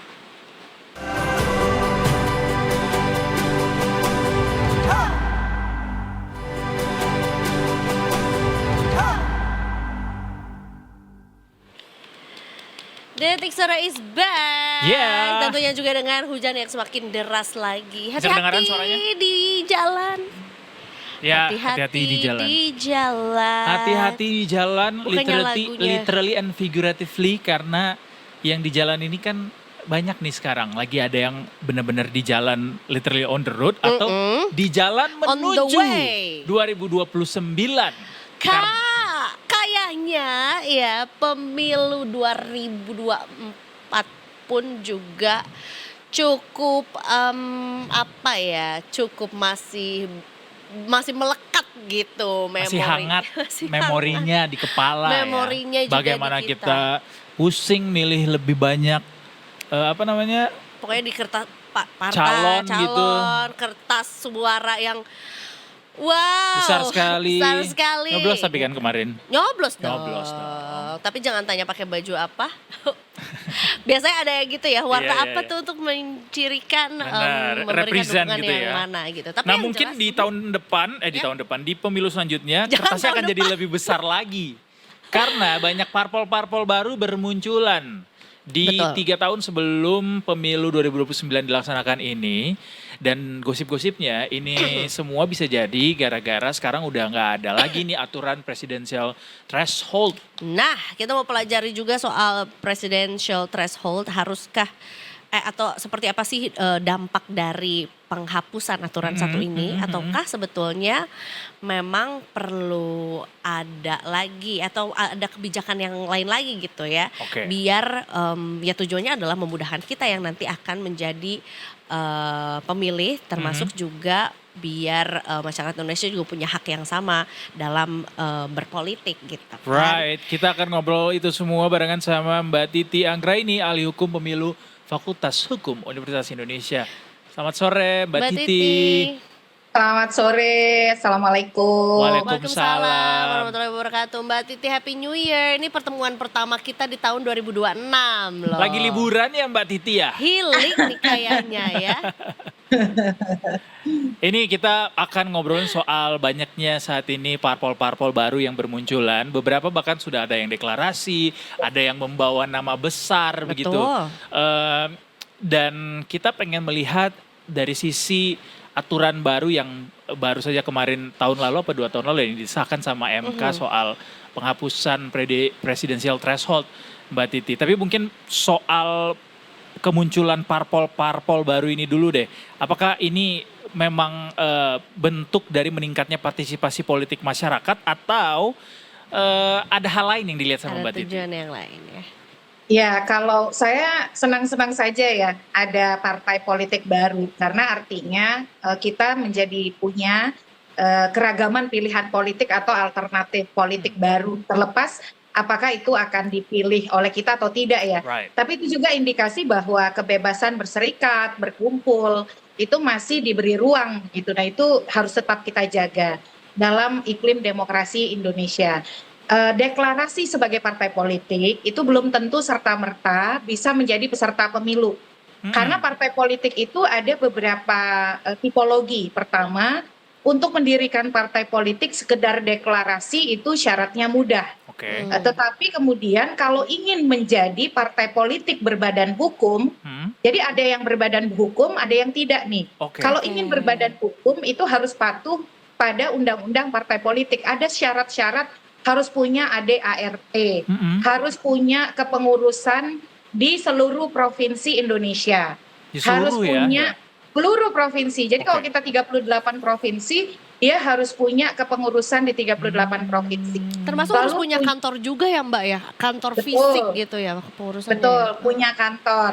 Nah, selain kepengurusan dan kantor di 38 provinsi, juga punya kantor dan kepengurusan di 75% kabupaten kota di setiap provinsi tadi. Nah, Gede ditambah juga lagi, ya Mbak biaya betul, buat betul. bikin parpol. Mahal dan tidak mudah. Kalau Iya. mau mendapatkan badan hukum ya, jadi dengan entitas legal begitu ya, legal Iya. entity yang diakui oleh negara. Jadi nanti mendaftarkan ke Kementerian Hukum begitu ya, Dirjen AHU. Nah, itu baru punya badan hukum tuh, belum menjadi peserta pemilu DPR, DPRD. Itu beda lagi tahapannya, syaratnya. Itu berbeda lagi. Kalau tadi diatur di Undang-Undang Partai Politik, nah menjadi partai politik peserta pemilu diatur di dalam Undang-Undang Pemilu yang sekarang juga sedang dilakukan proses revisi ya. Tapi kita lihat Undang-Undang lama saja. Syaratnya tambah lebih berat lagi tuh Mas dan Mbak. Karena kenapa? Karena dia juga harus punya anggota, yaitu 1.000 per kabupaten kota, atau 1 per 1.000 penduduk di kabupaten kota tersebut tadi. Jadi bayangkan tuh, dan itu anggotanya harus diverifikasi faktual. Jadi bukan hanya administrasi, tetapi juga harus dibuktikan kebenarannya bahwa memang dia punya anggota sebagaimana yang diklaim begitu ya. Walaupun verifikasi faktualnya itu pakai model random sampling. Tetapi tetap saja itu berat sekali. Makanya banyak yang mengatakan menjadi partai politik berbadan hukum dan partai politik peserta pemilu di Indonesia itu salah satu yang paling berat, paling Iya mahal, ya. dan paling rumit di dunia. Wow. Nah, kalau di negara-negara lain itu syaratnya relatif lebih sederhana. Is Misalnya, it a good sign? no, it's not a good sign Oke. gitu ya. Oke. Jadi kalau mahal artinya kan kalau betul-betul tidak ditopang oleh konsolidasi yang Aha. solid dari anggota dan juga dari sisi pendanaan, Mhm. bahkan mengurus yang administrasi saja, contoh mengeprint surat keputusan, kan harus ada Iya, materainya iya. dan lain sebagainya.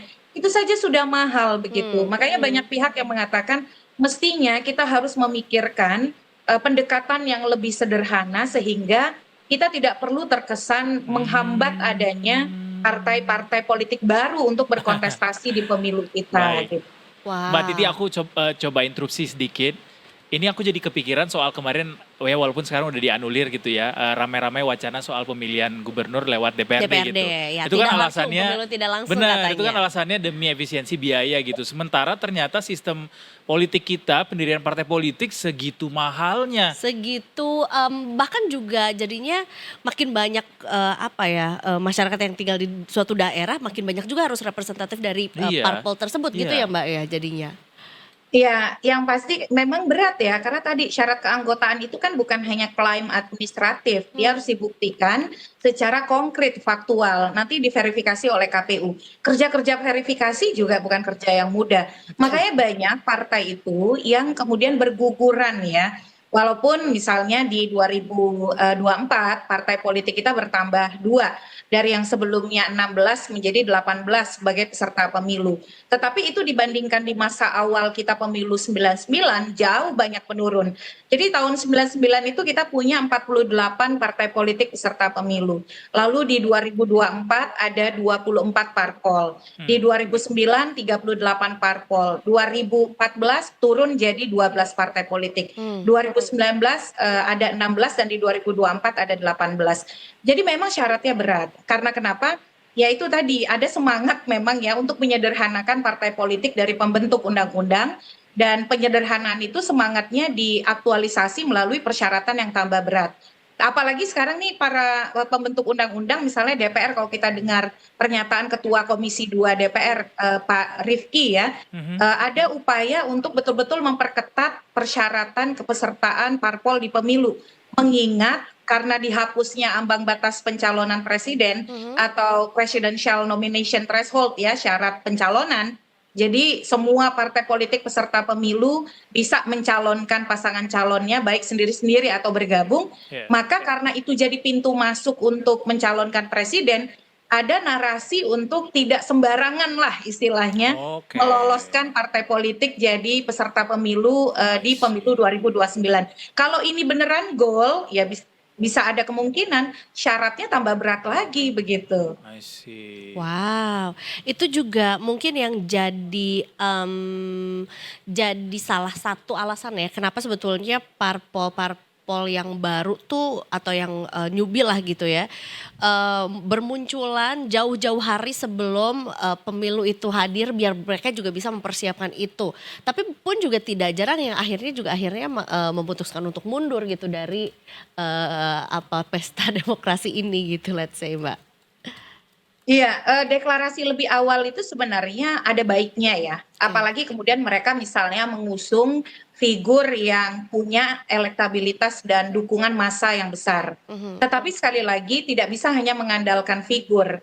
Karena yang diperlukan adalah kemapanan struktural dan juga keanggotaan.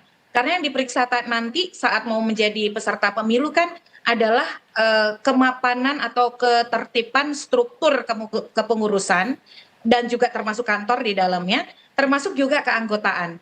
Jadi dia harus mampu memastikan bukan hanya mengusung figur, tetapi juga didukung oleh struktur kepengurusan partai yang kuat, yang solid, dan keanggotaan yang mendukung untuk itu. Karena nanti anggota itu akan diverifikasi faktual kalau berdasarkan aturan yang ada sekarang. Jadi yang tadi kita sudah sebut tuh persyaratan-persyaratan itu, yang diverifikasi faktual bukan hanya anggota, tapi juga termasuk pengurusnya. Kalau dia kan harus punya kantor di DPP, di provinsi yang 38, di kabupaten kota, nanti juga kepengurusan di kecamatan, itu akan diperiksa semua oleh KPU. Jadi soliditas deklarasi lebih awal itu bagus, tetapi soliditas dan kemapanan pengelolaan partai sampai dengan nanti saat pendaftaran dan verifikasi oleh KPU itu jauh lebih penting lagi. Jangan sampai nanti misalnya sudah deklarasi pendaftaran, bisa jadi kalau berdasarkan kalender pemilu yang lalu tahun 2027 kalau pakai undang-undang yang sekarang ya, itu akan dibuka pendaftaran partai politik peserta pemilu 2029. Nah, jangan sampai di tahun 2027 justru partainya goyah misalnya ya, ada konflik dan lain sebagainya. Jadi mereka mestinya terus konsolidasi, terus menjaga soliditas dan kekompakan partai untuk siap sampai nanti tiba pendaftaran dan verifikasi parpol untuk pemilu 2029. Baik, Mbak Titi, aku mau nanya soal penghapusan presidensial threshold itu kan intinya tujuannya supaya bisa memperluas demokrasi gitu Betul. ya, atau juga mengembalikan kedaulatan ke pemilih gitu karena tidak ada ketentuan ambang batas lagi, terus juga bisa harapannya menghentikan politik yang terlalu elitis begitu karena ada batasan-batasan tadi. Tapi sementara di lain hal ada syarat-syarat yang begitu besar gitu untuk mendirikan sebuah partai politik ini yang rasa-rasanya nggak linear gitu dengan dihapuskannya presidensial threshold tadi. Benar begitukah Mbak Titi? Iya, penghapusan ambang batas pencalonan presiden itu satu sisi. Jadi persyaratan ambang batas pencalonan satu sisi. Tapi di sisi yang lain kita juga berhadapan dengan perilaku partai. Apakah serta-merta itu dihapus mereka akan mencalonkan calonnya sendiri? Belum tentu. Karena ada banyak pertimbangan. Misalnya begini, kalau mereka punya kader yang tidak layak jual, mereka pasti juga akan berhitung begitu ya. Misalnya lebih memilih berkoalisi dengan partai lain yang elektabilitas menangnya jauh lebih menjanjikan. Dengan harapan apa? Dapat insentif menteri, dapat insentif nanti koalisi di pilkada dan seterusnya begitu ya. Jadi memang soal perilaku politik itu di faktor yang lain. Tapi bahwa ruang itu dibuka itu yang harus kita jaga. Dan saya setuju tuh, jangan sampai justru semangatnya upaya melahirkan keragaman pilihan politik supaya kita tidak terjebak lagi pada polarisasi hegemoni politik gitu ya, keterbelahan di masyarakat. Itu mesti juga jadi semangat pembentuk undang-undang. Jangan belum apa-apa misalnya semangatnya itu adalah membatasi alternatif pilihan melalui pengetatan pendirian partai. Betul. Karena bagaimanapun kalau dalam pandangan saya sih sebenarnya ya yang harus dipikirkan itu pada aspek yang kalau pemilunya misalnya dianggap banyak partai nanti pemilu legislatifnya makin rumit nih. Kan itu juga jadi pertimbangan tuh. Karena misalnya kalau partainya banyak tadi sudah disebutkan tuh nyoblos nggak dengan surat suara yang begitu besar. Artinya kita juga harus membincangkan pilihan sistem yang lebih sederhana untuk pemilu legislatif begitu ya. Baik. Jadi jangan malah menghambat pilihan alternatif yang baru dengan syarat-syarat yang lebih ketat.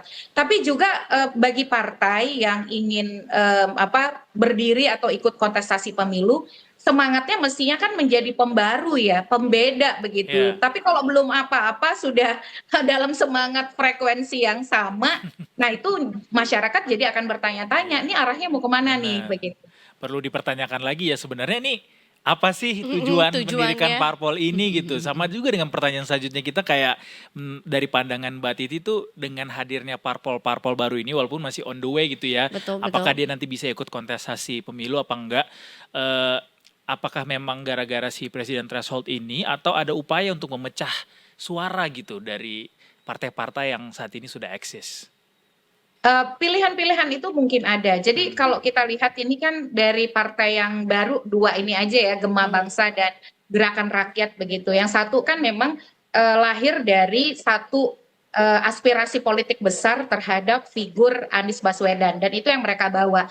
Nah, apakah kemudian misalnya Anies Baswedan akan menjadi bagian juga dari struktur partai? Kalau sekarang kan baru anggota kehormatan kan ya. Benar. Nah, itu saya kira kita akan melihatnya beberapa waktu ke depan gitu. Jadi, tapi kan mereka secara terbuka lahir sebagai upaya untuk menjadi kendaraan politik atau kemudian menjadi bagian dari upaya untuk meloloskan Anies Baswedan sebagai Capres-Cawapres 2029. Meskipun lagi-lagi gerakan rakyat harus lolos verifikasi parpol peserta pemilu dulu. Jadi harus memastikan konsolidasi struktur dan keanggotaan partai.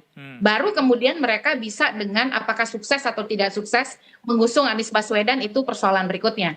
Yang kedua adalah Gema Bangsa. Gema Bangsa ini kan lahir dari fragmentasi atau keterbelahan Partai Perindo ya. Jadi misalnya ketua umumnya adalah mantan sekjen Partai Perindo, Mas Rofik begitu. Orang akan bertanya-tanya apakah ini sekedar ketidakpuasan politik yang kemudian terakumulasi menjadi gerakan politik baru.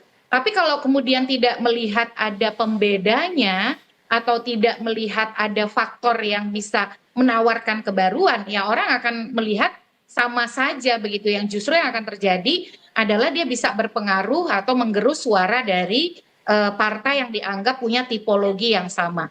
Jadi hari ini tuh sebenarnya agak susah nih kita, kalau tipologi partai itu kan bisa dibagi menjadi satu, ada partai elit ya, yang kedua ada partai kartel, yang ketiga ada partai massa, nah yang keempat itu ada partai catch all namanya. Partai catch all ini partai palu gada, apa lu mau gua ada. Jadi apa aja yang disukai oleh publik, populisme tuh dia kasih. Ideologi tuh udah nggak penting lagi karena mereka kejar sekedar kursi elektoral dan jabatan apa yang diperoleh melalui pemilu. Intinya adalah menang pemilu. Nah, partai ini disebut juga sebagai elektoral profesional. Jadi padahal harusnya partai itu punya ideologi ya. Harusnya partai kan punya ideologi begitu. Walaupun sekarang tuh hampir agak sulit mengatakan atau bisa membedakan partai-partai itu ideologinya apa. Tapi kan jangan ikut arus ya. Kita masih berharap bahwa kita bisa melihat antara satu partai dengan partai lain tuh pembedanya apa. Oh, kalau satu yang ini alirannya jelas nih misalnya memperjuangkan apa ekonomi kerakyatan atau kemudian memperjuangkan ekologi, apa ekonomi yang berbasis ekologis gitu ya. Nah, itu contoh-contoh. Walaupun trennya memang dari sisi global mencari partai yang betul-betul masih otentik ideologis itu sudah mulai jarang. Tapi bukan berarti tidak ada. Kenapa? Makin meruncing ya ideologi itu jadi makin sama kayaknya, atau justru nggak jelas ideologinya yang mana. Ya, karena orientasinya kemenangan elektoral, makanya tadi disebut partai profesional elektoral. Jadi yang menjadi orientasi mereka adalah kursi sebanyak-banyaknya, sehingga mereka akan ikut apapun arus populis yang ada di masyarakat.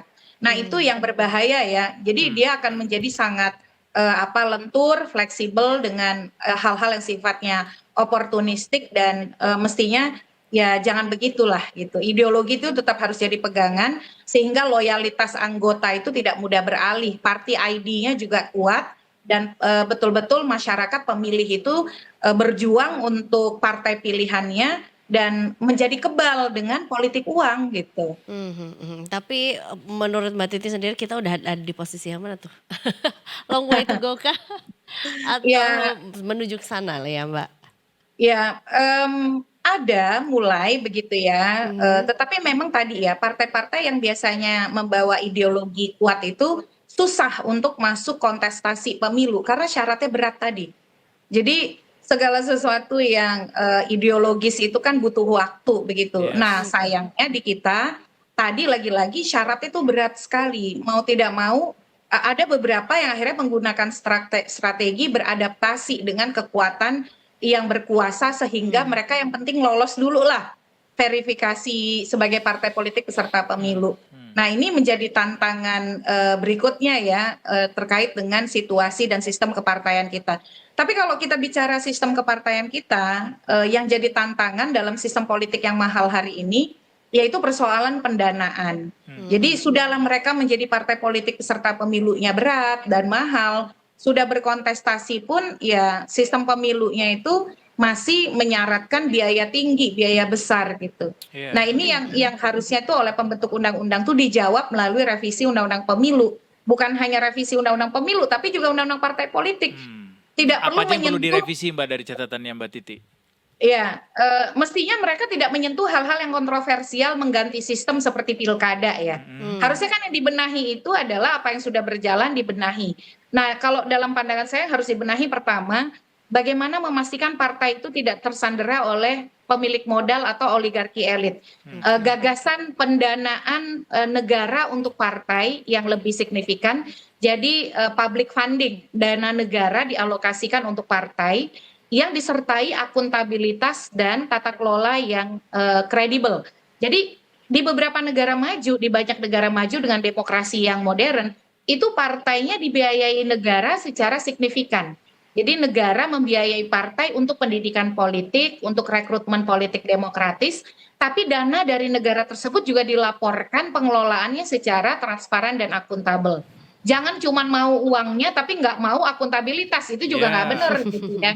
Nah, kalau saya sih karena hampir semua jabatan publik di Indonesia yang penting-penting dikuasai atau diakses oleh partai, saya setuju tuh kalau negara berinvestasi membiayai pendidikan politik, kaderisasi, dan rekrutmen partai yang demokratis. Dengan catatan tadi ya, akuntabilitas pendanaan supaya partai tidak hanya dikuasai oleh segelintir pemilik modal. Nah, yang kedua adalah pembenahan kaderisasi. Seharusnya kalau mau jadi caleg DPR, itu mestinya ada syarat sebagai kader sekian tahun. Kalau usulan kami itu di masyarakat sipil 3 tahun minimal sebagai kader, baru bisa mendaftar sebagai caleg di DPR. Kalau Baru caleg DPRD tuh ya, belum baru caleg. caca yang Gitu. lain gitu. Benar, Jangan biar sekedar tahu modal dulu ya. terkenal gitu. Iya. Benar, mengenali baik. Nah, ini gitu. tambahan lagi ya. Yang berikut adalah soal akuntabilitas dana kampanye. Selain soal penegakan hukum politik uang begitu ya. Kita nih persoalan kita sebenarnya bukan dipilih langsung atau tidak langsung kalau pilkada itu. Persoalan kita itu adalah di penegakan hukum. Selama politik uang tidak bisa ditindak dengan tegas, padahal politik uang yang terbesar itu bukan kepada rakyat, tapi adalah mahar politik kepada Itu partai. dia, ya. Jadi pilkada langsung pun ada mahar politiknya yang dipilih langsung oleh rakyat nih. Kita ini kan tinggal terima menu dari partai kan. Nah, ternyata untuk mendapatkan tiket itu harus misalnya menyertakan mahar politik. Dipilih langsung rakyat aja ada maharnya, apalagi tidak dipilih langsung. Baik. Ini 3 SKS kita bareng sama Mbak Titi walaupun cuman kurang dari 30 menit ya. Betul, padahal sebenarnya pertanyaannya sederhana aja ya. Iya, Harusnya soal, ya maksudnya kita kepengen partisipasi masyarakat juga meningkat lagi gitu dari tahun ke tahun pemilu juga gitu. Jangan sampai jadi pembatas gitu Iya kan. bener, jangan sampai sama aja gitu, samimawon gitu. Samimawon. Mbak Titi terima kasih banyak untuk diskusinya sore hari ini. Selamat lanjut healing Betul. juga di hari yang cukup cerah nih sepertinya agak berbeda ya. Ini bener. Mbak Titi agak cerah di belakang. Sehat selalu Mbak Titi, selamat Baik, melanjutkan terima aktivitas, kasih. selamat sore. Terima kasih Terima banyak. kasih, sehat selalu. Selalu menyenangkan juga ngobrol bersama dengan Mbak Titi Anggra ini ya.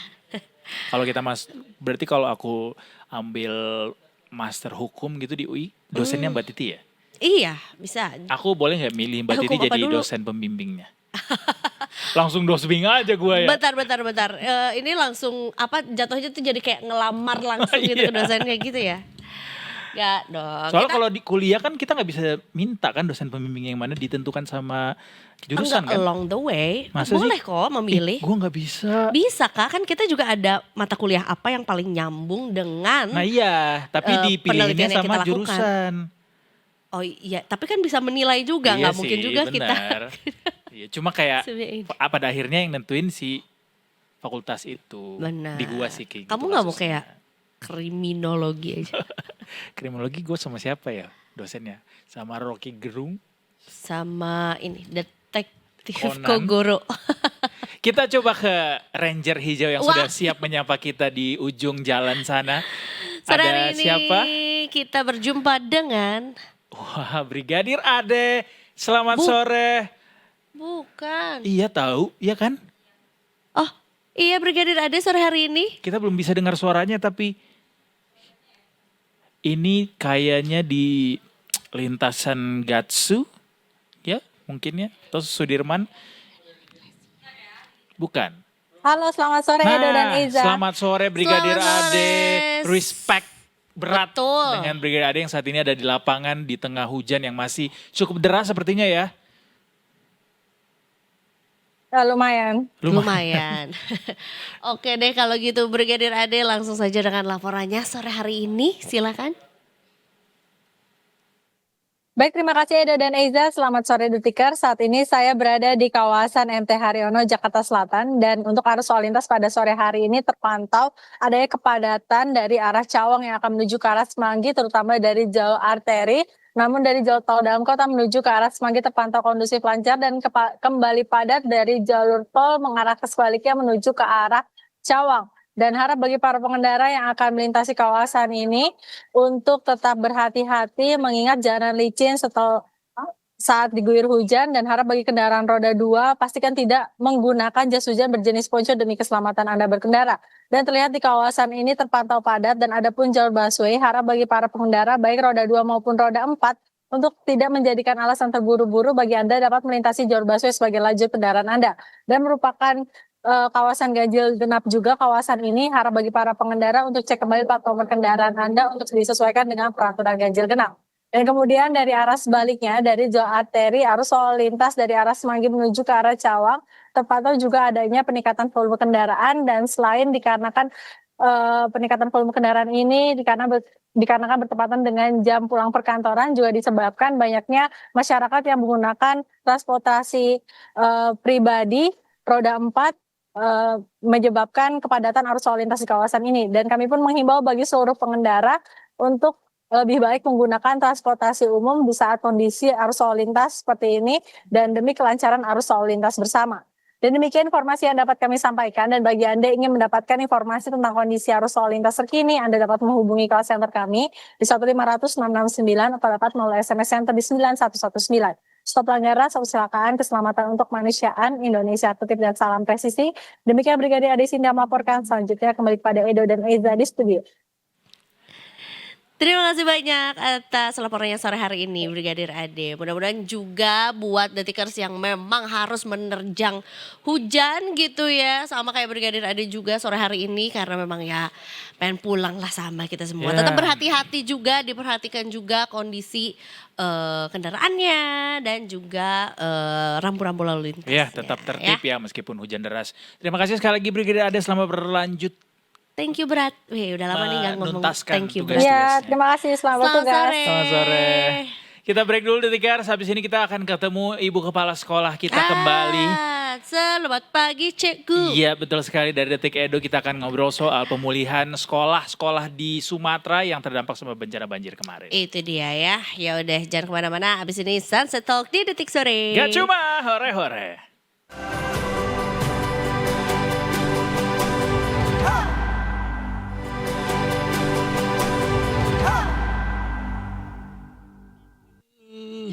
Sunset Talk edisi mendung hari ini bersama dengan Detik Betul. Sore dan Ini gak ada mataharinya ya. benar, mataharinya lagi ngumpet dulu kayaknya hari ini ya. Mataharinya ada di depan kita ternyata.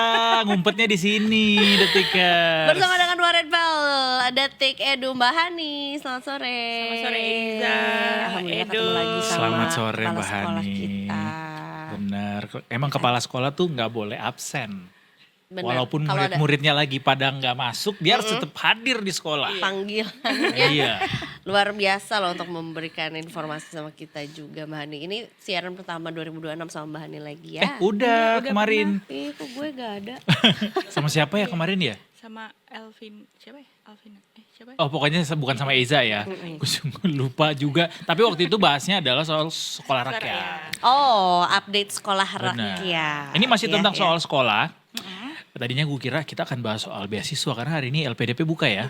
Iya. Pertama ya. Nanti kalau ada waktu Betul. di ujung siaran kita bahas itu ya. Dikit ya. Atau besok Buat lagi ngingetin deh. orang-orang, udah Iya. dapat belum IELTS-nya?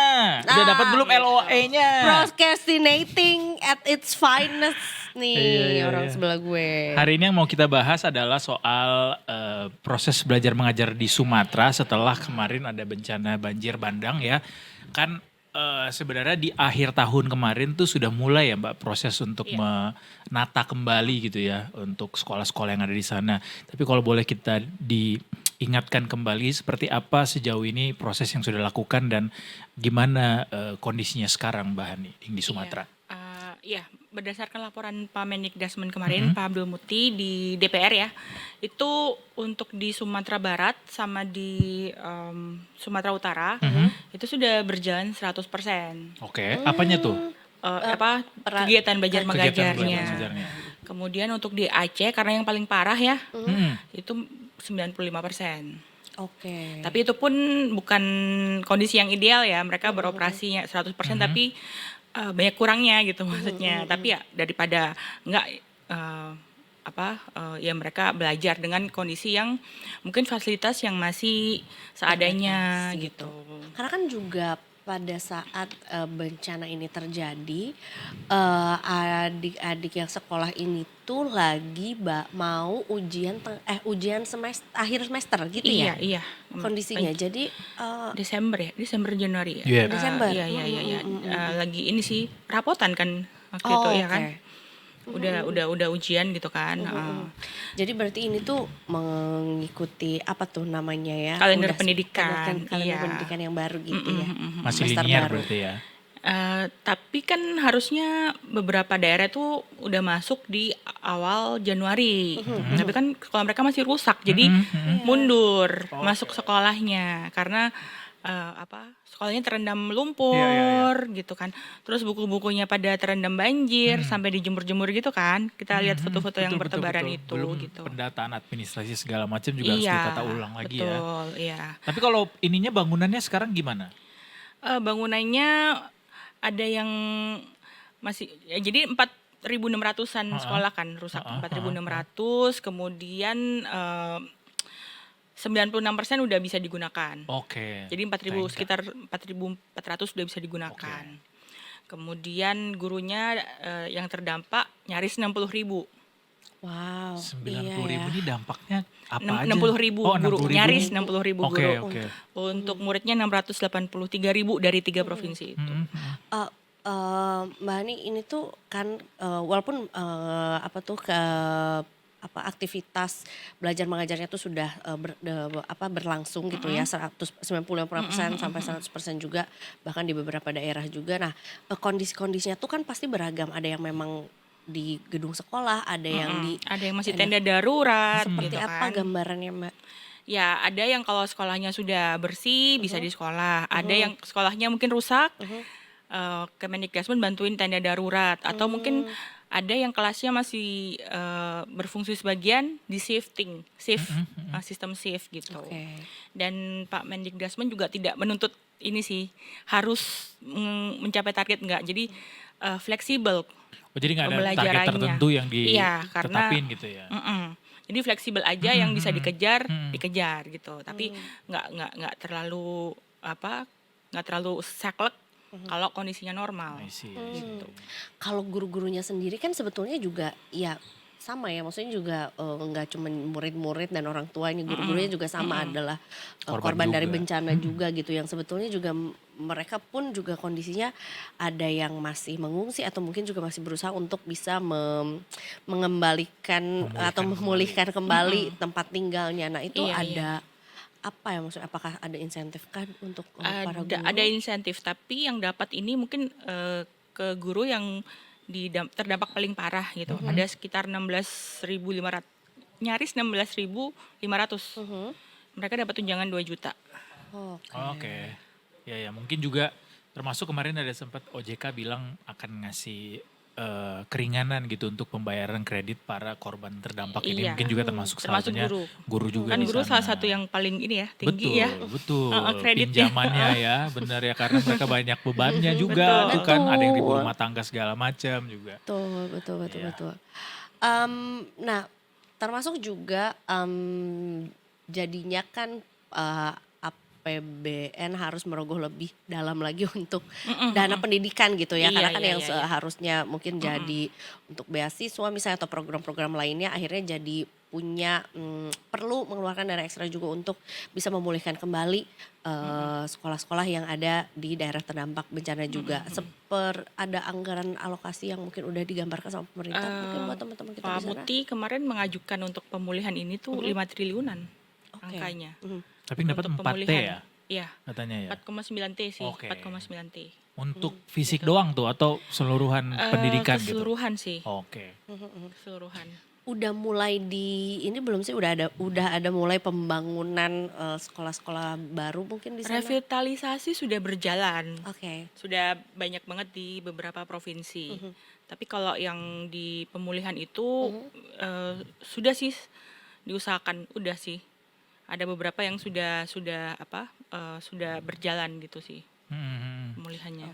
Jadi, tapi mengingat 100% sudah berlangsung lagi proses Iya, belajar di mengajar 2 ya. provinsi. Di Aceh Aceh 95%. 95. Tapi memang tidak ada target gitu yang ditetapkan Iya, sama pemerintah.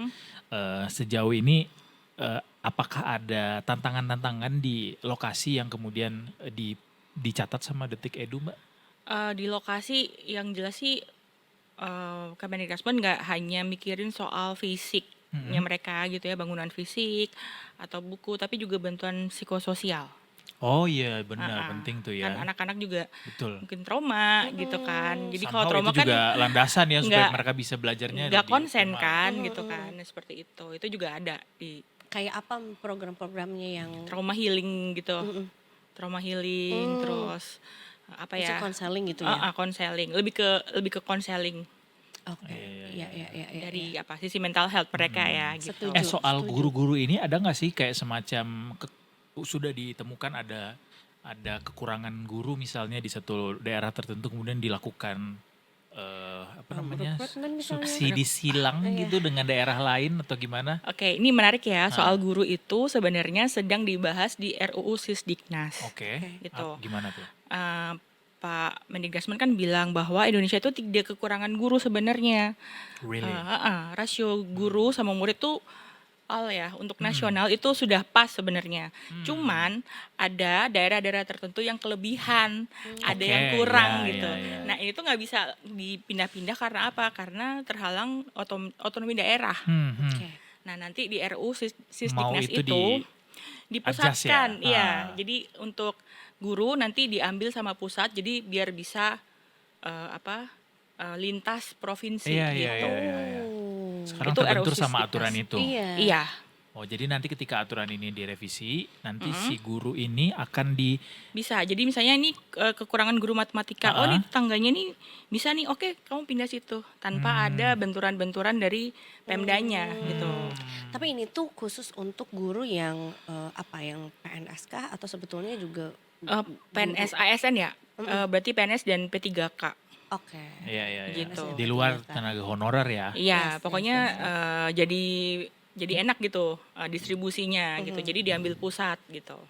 Oh. Oh, kalau sekarang tuh nggak bisa kayak misalnya bisa. ini kita ada kelebihan di Bekasi misalnya, bisa. yang kurang di Deli Serdang misalnya. Karena memang kita juga pindahin deh guru-guru ini, nggak bisa. tuh. SK-nya tuh ada penempatan gitu ya atau Iya, gimana? karena kan ada kanwil pendidikan gitu loh. Si. Gitu. Jadi di bawahnya gubernur. Berarti nanti aturan ini nanti daerah pusat yang akan punya wewenang gitu Iya, sehingga untuk bisa distribusi guru, iya. didistribusikan ke tempat lain. Iya. Kapan tuh kira-kira Ini akan selesai? RUU Sisdiknas nih masih digodok sih. Masuk prolegnas nggak? Masuk. Oh masuk. Masuk. Berarti Masuk harusnya tahun prolegnas. ini udah selesai. Harusnya. dong Rampung ya. Mm-mm. Betul. Lagi digodok, lagi belum uji publik sih, masih di draftnya masih belum dirilis gitu. Banyak Mbak yang kelebihan supply gitu. Ketimpangan Atau supply. mungkin yang paling kekurangan tenaga guru itu Banyak di sih, mana? banyak. Aku jujur belum lihat datanya, cuman memang ada gitu. Ada yang Oke. Ada datanya nggak soal ini? belum ada, cuman aku belum cari ya, Dok. Oh, Oke. Tapi berarti ada daerah-daerah yang emang supply-nya itu Iya. terlalu banyak gitu Iya. ya. Terutama mungkin juga universitas-universitas yang memang mencetak lulusan ini ya sarjana pendidikan gitu. Iya, itu sarjana pendidikan. Kemarin tuh dikeluhkan sama Pak Mendikti. Apa katanya? Yang waktu TKA itu jeblok kan rata-ratanya sekitar 30 Iya. matematika gitu Gokil kan. sih itu. Matematika real ya? 30. Jangan marah dong Rata-rata. Jerome Pauline. Walaupun aku juga kayaknya nggak jauh beda sama yang teman-teman Iya. dapetin. Nah, itu dia menyadari bahwa sebenarnya fakultas universitas keguruan yang menghasilkan guru itu harus dievaluasi sebenarnya. Iya. Oh. Itu juga karena faktor pengajarnya. Dibilangnya begitu. Iya, evaluasi dari Evaluasinya ke Pak pengajarnya Mendikti, ya. ya. kualitas Jangan- pengajarnya. Iya. Jadi jangan salahkan bunda mengandung. Jangan gitu ya. salahkan rumput yang bergoyang. Ya gitu. Ini mau juga ngomongin soal kebijakan gitu ya. Ini balik lagi ke para pelajar yang juga lagi berusaha untuk bisa dapat pulih gitu, mendapatkan hidupnya kembali juga di Sumatera. Ada nggak sih sebetulnya regulasi pendidikan darurat yang diatur sama undang-undang gitu? Belum ada. Belum ada. Berarti tapi perlu Mbak. Harusnya ada ya. kan? Perlu sih. Kan Kita rentan- negara kita tuh iya. ring of fire loh. Betul, rawan bencana. Mungkin tapi nggak sampai undang-undang kali ya. Misalnya turunannya atau peraturan menteri atau peraturan presiden tuh harusnya ada. Mhm. Nah, sampai sekarang sih belum ada memang. Gitu. Tapi apakah ini Bisa jadi. sempat dibahas juga di DPR soal ini? Iya sempat Sempat ada ya? orang Komisi 10 yang menyuarakan sih. Oke, berarti Gitu. sudah jadi diskursus sebenarnya Iya. soal itu. Oke. Kita balik lagi soal bencana di Sumatera deh. Ini kan sudah berjalan 100% Mbak. Tadi dibilang bahwa kondisinya saat ini memang ada beberapa yang masih darurat gitu ya. Dan juga soal guru gitu suplainya. Kalau dari evaluasi pembelajaran sejauh ini apakah ada lagi evaluasi-evaluasi catatan-catatan yang di-share sama Kemendikbudrismen ya. Dasman? Ya so far itu sih. Mungkin kecepatan belajarnya jadi agak lambat ya. Gitu. Jadi ya udah sih gitu. Maksudnya dijalanin semampunya gitu. Jadi nggak ngasih target yang muluk-muluk lah gitu. Targetnya tuh kayak apa sih biasanya yang Ya kan dikasih biasanya sama- harus biasanya kan ada materi yang harus kelar gitu kan. Terus nanti April nanti itu ada tes kemampuan akademik yang pertama buat SD sama SMP gitu. Jadi kayak gitu-gitu mereka dapat relaksasi bisa jadi lebih lama gitu misalnya Iya bisa jadi waktunya. atau mungkin nanti mungkin pengaruh sama nilai juga ya juga nggak tahu sih gitu belum rinci tapi memang tidak terlalu menuntut untuk harus yang standar gitu Right. gitu yang penting berjalan dulu kegiatan belajar mengajarnya gitu. Mungkin juga sebetulnya perlunya adanya kegiatan belajar mengajar yang berlangsung gitu ya. Itu juga sebagai dari proses trauma healing juga gitu. Dan gimana pun juga anak-anak terutama ya dari remaja tuh juga butuh bertemu dengan teman-teman sebayanya, butuh Biar lupa ya, bersosialisasi. bukan lupa sih maksudnya, tetap menghibur di sela-sela. beraktivitas gitu dan maksudnya sambil berjalan tuh Iya. ya berangsur pulih lah setidaknya juga bersama dengan teman-teman sebayanya gitu. Iya. Mereka juga nggak diwajibin pakai seragam atau sepatu Iyalah. sih. Iya. Pasti Jadi seragam udah- mereka juga pada hilang Iya tuh kan. pada hilang. Jadi ya udah kamu Mau beli lagi, ada selamat aja belum udah ini, iya. alhamdulillah gitu kan dan belajar ya udah gitu kan. Iya. Gitu sih. Itu dia, kita kirimkan doa banyak-banyak dan energi banyak-banyak buat para pelajar, para orang tua, para guru-guru juga di sana ya, yang ini jadinya kolektif gitu ya, maksudnya berusahanya bareng-bareng orang tuanya juga. Ya Orang tua mempersiapkan juga anak. kehilangan rumah, Betul. mata pencaharian gitu kan. Secara Tetap harus- paralel dibenahi gitu ya, Iya. mulai dari ya, kebutuhan dasar termasuk sekolah juga. Iya. Jadi ya memang karena itu semua dilakukan paralel pasti akan jadi lebih lambat tapi setidaknya Berjalan. berjalan Iya. ya, ada progres gitu. Betul. Nanti progres ini akan kita update lagi di Detik Edu tentunya teman-teman semua. Ada apa yang seru dari Detik Edu lagi? Cerita-cerita Apa ya serunya. LPDP ya dibuka hari ini. Iya Tuh. betul. Tadi aku lihat juga. LPDP. Kamu dibuka hari luar ini. negeri dalam negeri, Iya, aku mah luar angkasa. luar angkasa, luar Sekarang galaksi. ini loh 80% buat STEM. Iya. Oh iya betul. Ada kemarin lebih banyak ini ya kategori-kategorinya bahkan juga. Juga iya untuk yang kita pernah bahas kan itu Iya. ada 8 program prioritas. Nah, diarahkan ke situ dulu untuk Right. Untuk yang STEM. Sisanya boleh humaniora. Soshum lagi kayak. Tapi lumayan naik kok Oke. kuotanya.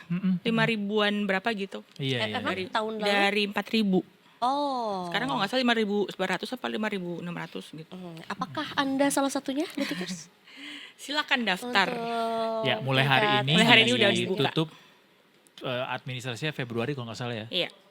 Akhir Masih gitu. banyak untuk mempersiapkan. Bisa nggak itu 1 bulan ngelarin LOE, terus itu dia. IELTS, terus rekomendasi. semua Transkrip nilai. nilai-nilai. Makanya dari kemarin-kemarin ya pinnya belum. Itu dia. Ya udah kalau gitu Mbak Ari terima kasih banyak sudah Sama-sama main di Iza, Detik Sore. Edu. Kita nantikan lagi keseruan lainnya dari Detik Edu ya kalau gitu. Kita sudahi dulu sore hari ini. Detiker sudah jam 5:30 juga. Kita masih akan kembali besok kok. Besok weekend satu lagi ya. Betul sekali, hari Jumat akan Weekendnya- kita song-song. Semoga nggak hujan lagi ya besok ya. Betul. Kejemuran belum kering soalnya, rengginang juga belum Bener, kering bener. yang udah Wah dijemur 3 Rengginang. hari ini. Rengginang sudah menjadi bubur kalau Iya, gitu ceritanya. kan ada tuh kan ibu-ibu yang kalau nasinya masih sisa dijadiin rengginang kerupuk Iya. sama dia. Nah itu jemurannya belum pada kering, pusing nih ibu-ibu. Betul. juga Pakaian belum kering, rengginang belum kering. Iya karena di angin-angin doang juga nggak cukup ya. Rengginang harus kering-kering Iya, gitu. Karena bener. digoreng lagi kan. Betul, mudah-mudahan Itulah. kantongnya tapi nggak kering ya. Detikers. Ya, kita tutup dulu Mbak Hani, kita tutup bersama-sama dengan tagline-nya Detik Sore. Oke Kita dengan akan- alhamdulillah. Alhamdulillah. Edu harus parkir pamit. Zumang Fira pamit. Seluruh kru yang bertugas hari ini juga pamit. Ketemu lagi besok tentunya cuma di Detik Sore. Enggak Nggak cuma cuma hore-hore. hore-hore.